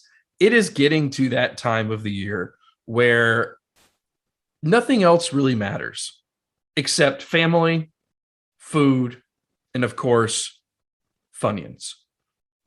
I'm just kidding. I mean, football. So football. Do you ever remember a time where you did not like go with this lull of college football and then say, holy shit, the Bahamas Bowl is tomorrow. I can't wait to watch it. Like, do you not love that time of the year? Like, Christmas is right around the corner. You're going to have some time off. Like it's Bahamas Bowl, Christmas, New Year's Six Bowls, college championship. Like it's a great time of year. I'm so excited we're here. And then it's such sadness and disappointment after, honestly, not even the championship game. It's after like January 4th. You're like, oh shit, now it's actually winter in Texas. Like, are you excited? I am, and I know exactly what you're talking about. It's random companies, random ass bowls, but it's a great matchup. So you're like, I'm gonna tune in. And you're like, how is that company sponsoring a bowl game this year? Oh, I like to say, I thought Tech was going to play in the we're going to be bankrupt next year bowl, but they ended up being in a pretty good one. And then it's like the most random ass times of the day. Like you'll be walking around, it's Wednesday and it's like 2 p.m. and it's like, oh, there's a bowl game coming on with two pretty good game teams. So, oh yeah, it's the fucking Pinstripe Bowl. Yeah, let's watch that. It is a good one now. It's a beautiful scenery over there in Yankee Stadium. It is. I do love the fact, not just that, but you get to watch teams that you never think would actually play each other. First off, or you'll see that classic stat when that game kicks off. This is the first time since 1927 that these two teams have played each other, and they have a record of 3-2 against each other. Like it fucking matters, like just those bullshit stats. And then on the flip side, this year is like the first year I think in a while that we've actually had enough bowl games for all bowl eligible teams to actually go. You remember that year a few years ago when Louisiana Tech was like, no, we're going to hold out for a good bowl and then didn't go bowling at all? Do you remember that? Yes. Yes, I do. Felt bad for them. But Sunny Cummings going to make it better. So anyway, do you just want to walk through this or anything you want to add? No, I think we can. I think we broke it up into. We're going to go over the playoffs. We're going to talk about our own personal schools, and then we are going to talk about the random ass bowl game that we're excited for. And I think that's perfect. Can I start with the first bowl game? In my opinion, that is what Army Navy. Random Army Navy. We're watching it this weekend. You and I together. That's not a bowl game, though. It's not, but it's the Army Navy game. In my opinion, this kicks off kind of like pre-bowl season, if you will, because no other games are this weekend. I love it that the fact that it's the game where there's no others, and that is the one game that deserves to be by itself. Like, exactly. It's appreciation. You're going to watch it, and you're going to see the scenery. You're going to see the snow. You're going to see the I don't want to say the wrong cadets. Is it cadets? Yes. Correct. Cadets. In their uniforms, cheering like. It's their time to let loose and be just like a normal college person because I've literally still wearing gray trench coats. I've literally heard that they get stopped on campus by like older people, like older seniors, and tell them to do push-ups and shit. And it's just a different world that I could never imagine to be in because I'm a big Bon. But yes, it is an awesome sight. Are you Army or Navy? Definitely on the bucket list. So due to no, it's Navy. My dad was in the Navy, so of course I'm going to root for Navy like he would, like he used to. So yes. So my dad was in the Army, so I've been go Army, be Navy my entire life. Yes. Roger Staubach talking about the days of him playing, pick up basketball with him, in Virginia. Yeah, there's a little special meaning to that one. So yeah, I'll go Navy. So we'll have a fun game to actually give a shit about this weekend. How about that? All right. Absolutely. All right. So get into it. Playoffs. We're talking about playoffs. We got the cotton and the orange. So the way it racked and stacked coming out was Bama, Michigan, Georgia, Cincy, right? So we've got Bama and Cincy in the cotton. We've got Michigan, Georgia in the orange. You have like some thoughts here you want to add? Because I have thoughts, but I don't want to steal all the thunder. So are you saying thoughts as in like, do I agree with the top four or anything like that? Yeah. Do you agree with the top four? Do you think that, just anything? You can hear me clicking because I'm okay. I did not. I understand they had to change it. It could not be a Bama and Georgia rematch. They had to change that up. I think they could have established that and had the same success if they had gone Michigan 1 and Georgia 4, which I had texted you. I thought it was going to be Michigan, Bama, Cincy, Georgia. But at the end of the day, it's the matchups that I agree with. It's the teams that I agree with. And I don't know when the plan is to go to 12. What is it, next year, the year after? Have they decided that? Because I keep hearing rumors. Well, rumors, but I think they eventually have to. But I think the committee was very relaxed this year. So relaxed that they were able to sit there like they didn't have to discuss who the top four were going to be. Yeah. They just had to discuss how are we going to place them and what's the best matchups. How are we going to put Cincinnati in their place and not make sure they're not in the championship game? Yeah, that's what this conversation was. Put them against Bama, which, like I said, would have happened if they had 2 and 3. Sure, and I guess I will say this: I don't like the Cincy Bama matchup. I get it. I think Cincinnati has had a great season. They're going to get outplayed. On the off chance that Cincy wins this game, I think right then you just crown them national championships and fuck everybody up. Like they beat the number 1 team. Like why do they have to go play one of the other schmucks? Because I'm afraid they can't do it twice. That I guess, which is crazy because that usually is something that you see in the NCAA basketball tournament where you beat the number 1 team and then you have to go play another really good team and then they lose. But yeah, would that not be the biggest like David and Goliath like conversation if Cincy beats Bama? Sure. I mean. Well, let's do the winners. And then your prize is like, hey, you get to play Georgia. Congratulations. So Yeah, could you imagine them going back to back and beating Bama and Georgia? Like that They would be crazy. Deserve it. That would be the all-time greatest season of. I mean, like fuck the 70 something Dolphins. Like this is the greatest football team of all time. All right, so do your picks. So Bama, Cincy, I'm gonna go Bama. Okay. Michigan, Georgia. I want to go Michigan so bad because I grew up a Charles Woodson fan. I do remember the glory days of Michigan. Who didn't? And part of me wants to say change it up. I'm going to go Michigan, man. I'm going to go Michigan because the funny thing is in the playoff games, there's been those ones where you're like, that team's not supposed to win. And it usually happens in the anti-Bama game. So I'm going to go Bama and Michigan. See, the fact that you said two things right there. You called me a Michigan man, and you also said the anti-Bama game. Two things here. First off, I hate the term Michigan man. Second off, you can't tell me that Nick Saban didn't sell his soul to the devil. Like, you can't tell me he didn't. I'll fight you on that one. You know, I saw a special, and you probably saw it too. Did you see what Nick Saban does every time they win a national championship? What, like goes and tries to win it? I don't know. No. They build a home for a family. Oh God, shut up. Yeah, it was actually it really was. He's actually a good person. Yes, him and his wife, they build a new home every time they win a national championship for a family that needs it in Tuscaloosa. It's interesting. So I'm gonna let you sit there and think about that before you make your prediction. Well, so I'll give you this. I had never heard this term in my life, and now I've heard it like 3 times because probably now I'm listening to it. Took the family to Disney. I was in line. I wasn't even wearing an A&M shirt, and some guy was in line for a drink. And you weren't? Guy, no, I was wearing a Disney shirt. That's what you do there. There's 2 things I can count on: you wearing an A&M shirt, and then apparently our buddy wearing an A&M shirt because I hadn't seen him in years, and then he shows up with the A&M shirt, A&M hat. Yeah, we have a great. There's no good A&M hats. We have I don't know why he's wearing one. Well, because maroon doesn't look good at all. Yeah, but so if you throw maroon on a new era hat, it looks horrible. Well, there is just a bad color. There's one that's all black with a maroon. Anyway, we won't get into it.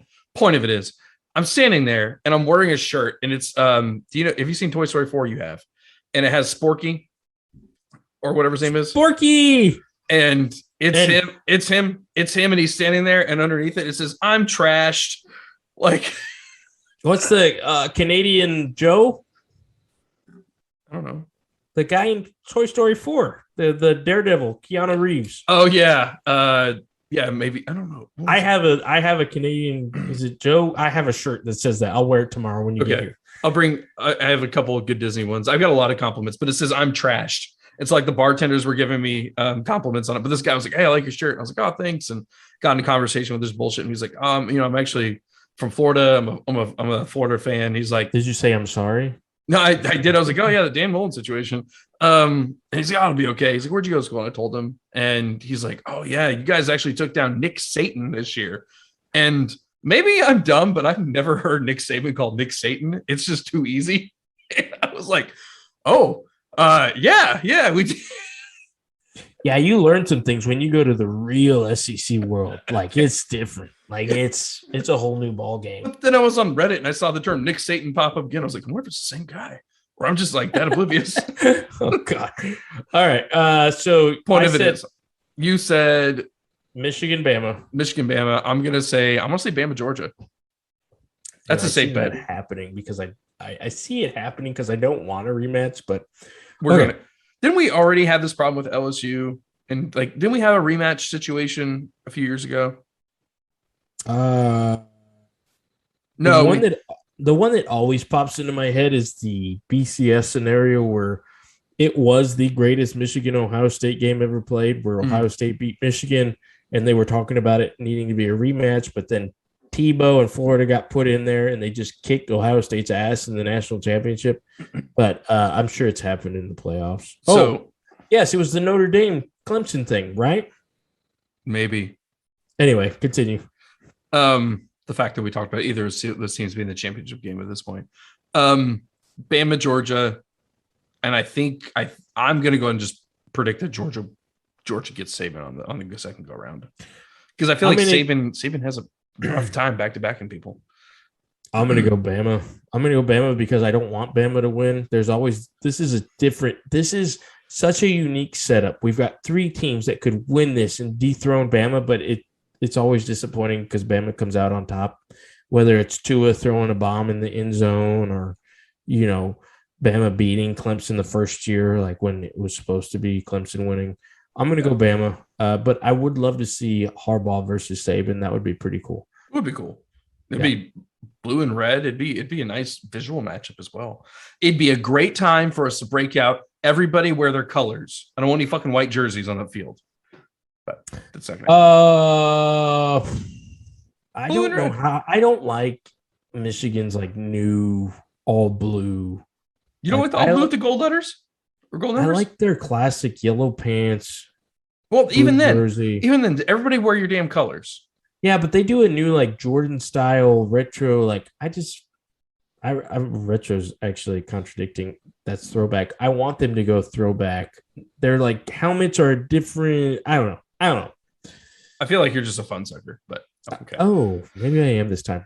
Okay. Let's briefly talk about our schools because we do have some. You first. Investment into these games. We did pay thousands of dollars to get the useless degrees that we got from our schools. Tech is cool, man. I'm not gonna lie. Tech has the Leach Bowl. We have the Liberty Bowl against Mississippi State, and it's already gotten off to a great start because a reporter from Lubbock called Mike Leach, and they had an awesome little interview. And Mike Leach starts off with, "Well, Texas Tech does owe me $22 million that I'd like to get back." Classic Leach style. He does change it to where there's still great people at Texas Tech that he loves and he appreciates and he had a good time. But he does throw some jabs. Like there is a whole other group of people where he doesn't necessarily like them so much. But that is a fun little storyline that will go with that game. I'm excited. I'm glad they got the Liberty Bowl. And like I said, not the we'll be bankrupt next year bowl. Cool little side note with the Leach thing going on. There are rumblings that like, oh, fans will root for both teams. Fuck that. I'm going Tech all the way. I hope we beat the shit out of Leach. But at the end of the day, I love the guy. Of course, I wish he would have stayed. Would have been interesting, but it'll be fun. And I don't have to make a prediction because I bleed red. I'm going to and black. Texas Tech, wreck 'em. I'm going to hope and pray that Tech wins this because I do want to see your team win. And I absolutely cannot stand either Mississippi school. All I can think of is that idiot on YouTube that used to do the cowbell, like that super inbred looking dude, the Mississippi State fan that did the cowbell videos all the time. Well, Leach already put out a tweet. He was like, Texas Tech has a big old bell, but ours will ring louder than theirs or something like that. Yeah, they have the most annoying sound in the world. More cowbell. I would rather hear like those freaking kazoos from the World Cup than that shit. All right, so for mine, A&M, we're playing in the Gator Bowl. So was that good? It's all right. Gator. We got Wake Forest. Gator. Wake Forest, man. The Demon Deacons. Like, of course, I'm going to go with us on this. I think the spread is pretty large. But you had a good point earlier, and I kind of want to let you point it out before I have to. Like, our bowl matchups are. Whoever is picking your bowl games is the biggest, like, no pair of balls guys in the world. Like, what are we doing? Like, we play Duke in the Peach Bowl with Johnny Manziel. We play North Carolina. Y'all played North Carolina last year, right? So 2019, we played Oklahoma State. Thank you. 2018, we played NC State. 2017, we played Wake Forest. 2016, No. Last year was like the best season y'all have had since Manziel. Who did y'all play last year? Oh no, that was NC. Yeah, North Carolina. In what bowl game? The Orange Bowl. Yeah. So no, like come on. No, but before that, it was now it's gonna be the Gator. Before 2019, I'm saying it was the Texas Bowl. That it was the Gator Bowl before that, the Belk Bowl, the Texas Bowl, the Music City Bowl where we played Louisville and lost. Liberty Bowl. Bowl to North Carolina in one of those bowl games. We lost to Wake Forest in 2017. Ooh. Yeah. All right. So yeah, we need to up the ante. I mean, this was a pretty good season for A&M. I was expecting them to play in somebody, but I get it. I get it. I tell you what, buddy. I give two shits about this game. I don't care about Wake Forest whatsoever. I will throw on a maroon shirt if you bring it to me, and I will root for A&M versus Wake Forest. And I say A&M in this game. I will bring you a maroon shirt, good sir. I can't tell you what I'll do with it after the game, but I will wear it, and I will root for A&M for one game since you are making the trip over here to H-Town, and I couldn't be more excited about it. Whoop, whoop. Well, I really appreciate that, man. I will make sure that it's a very expensive shirt, so you feel really horrible about yourself when you burn it. I wouldn't make it expensive. I would probably make it. I'll make sure I wipe my ass with it first before I give it to you. The one you're wearing now is perfect. That'll do. This is a fucking green shirt, dude. This is one of my favorite shirts. Fuck you. That's green? Yes. Oh shit! I thought it was gray. No, it's actually like military green color. Oh. It's like washed out. All right, so we talked about our schools, and we got the random what are we excited for ones. You go first, I'll go second. This one's easy. Listen to my mentor, who I want to be, Dave Portnoy. Barstool. It's only streaming on Barstool Sports. The Arizona Bowl, first annual. I love the city of Tucson. I have a love affection because my family has some alma mater from over there, and I've never actually been there. This will be my first time going this summer when I go visit. It's gonna be awesome. And it's Boise State, all right, versus who did we say it was there, buddy? Central Michigan. Central Michigan, yeah, and Chippewas, right? Something like that. Yes, it is. Since Portnoy introduced the bowl game and did the video, I mean, he's done it in perfect fashion, make me want to go to the game. It would be awesome, exciting, love what they're doing, love that company. We aspire to be them someday. I'm going with the first annual Arizona Bowl. Nice. All right, so for me, I'm going to go in a slightly different direction, but someone that I watch on a regular basis, and I absolutely love the fact that he has seen his dreams come to fruition. The man shows Jimmy Kimmel, right? Is now having the LA Jimmy Kimmel Bowl presented by, I don't know, some fucking company. Oregon State and Utah State. And if you're a Kimmel fan at all, watch the show. He actually got to design the mascot for it, and it's going to be Jimmy Camel. It's pretty funny, actually. Watch it. It's pretty entertaining. And on top of guy. I'm sorry you don't like funny people. On top of that, then you can he actually designed there's a specialty food and drink pairing. You got to pick the colors of it, all this stuff. Anyway, I think it's awesome that he was able to achieve his dreams, just like Portnoy. And hey, we got another bowl game to watch. Who's going to be mad at that? Yes. And then I have to throw this out there because my brain is bigger than anybody else's, Big brain. Ole Miss. Did I not say that I was riding the lane train? Did I not say that Ole Miss was going to have one of the best seasons ever? Nope. And they ended up winning 10 games for the first time in the history. Archie Manning, Eli Manning, anything. Their history, they won 10 games this year, and they will be playing in the Sugar Bowl, as I predicted that they would be in a New Year's Six game. Do you know what episode that was? Yeah, it was the preview.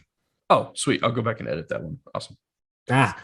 I was right. I will be watching the Sugar Bowl because I would like to see Lane holding that trophy at the end of the day so I can sit back with my hands on my head and just gasp in my smartness. Hey, how's fantasy working out for you? Let's get over that goal line. We went ahead and covered all the coaching carousel, all the changes that have happened from the big schools to little schools. We talked about all the upcoming bowl games, the ones that we're excited about, the ones that we're ready to watch. Dick, go ahead and lay those socials on us one more time. All right, Dreamers. So as we said at the beginning, don't forget to follow us on Instagram and Twitter at 4THDRAM. Instagram is probably the best way to follow us, see what's going on. We've also got our Facebook. Our website, Fourth Dram and Goal, has all of our links to all of our social media accounts, as well as a little bit about Kurt and I, if you're curious where we hail from.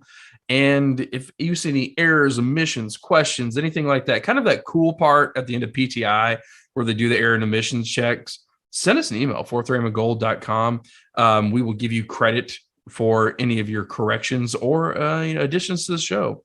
Like I said, we may include it. We may just say, fuck you and move on. So, and last but not least, don't forget to follow us on all of our social media platforms. And last but not least, don't forget to tell your friends about us and make sure that you're comment, subscribed, following us on all the podcast streaming apps, as well as YouTube. So we've got all our podcasts out there now. So Kurt, I think that pretty much wraps us up for the evening, for the episode. We've given all of our thoughts on these drams. I think these are both buys for us at the price point. I think we could say that. And I'm curious what you got lined up for us for as far as a quote of the episode. Well, the fact that you just made me realize we didn't give our overall grade on these glasses. Oh, yeah. Shit. That's how out of tune we are, people. But like in the movie Knight's Tale, I forgot my introduction. We forgot our conclusion. We did. Early Times. Keep it simple. It's an A. Go buy it. This is my go-to. I always have a bottle. I will continue to have a bottle. I don't care the company name. This is an A for the price all day, every day. The taste, it's bourbon. It's delicious. It's my sweet spot. I love it. Nothing has changed. Dick, go ahead. So this is a B. I would say if you're looking for something a little interesting, the fact that it's a sore pick probably makes it a B plus because it's you'll never find another one like this, frankly. Buy it. $40-$45. If you got to spare, you're looking for something different other than a solid go-to. Spice up your life a little bit. Maybe you want to be a baby spice or a posh spice, whatever it is. Give yourself a go in the 1792 Bottled and Bond sore picks. Now back to my quote. I mean, it's only right that we've been talking about bowl games, so I will talk about one of the greats and use his quote. The great coach from Ohio State, Woody Hayes, his quote was, "The bowl games are only supposed to be a fun reward." I don't know if he was taking a jab at it or he was just being honest, but you got to love the guy. I mean, he was Woody Hayes. So to the next snap and the next dram, my friends. Drink on, Drammers.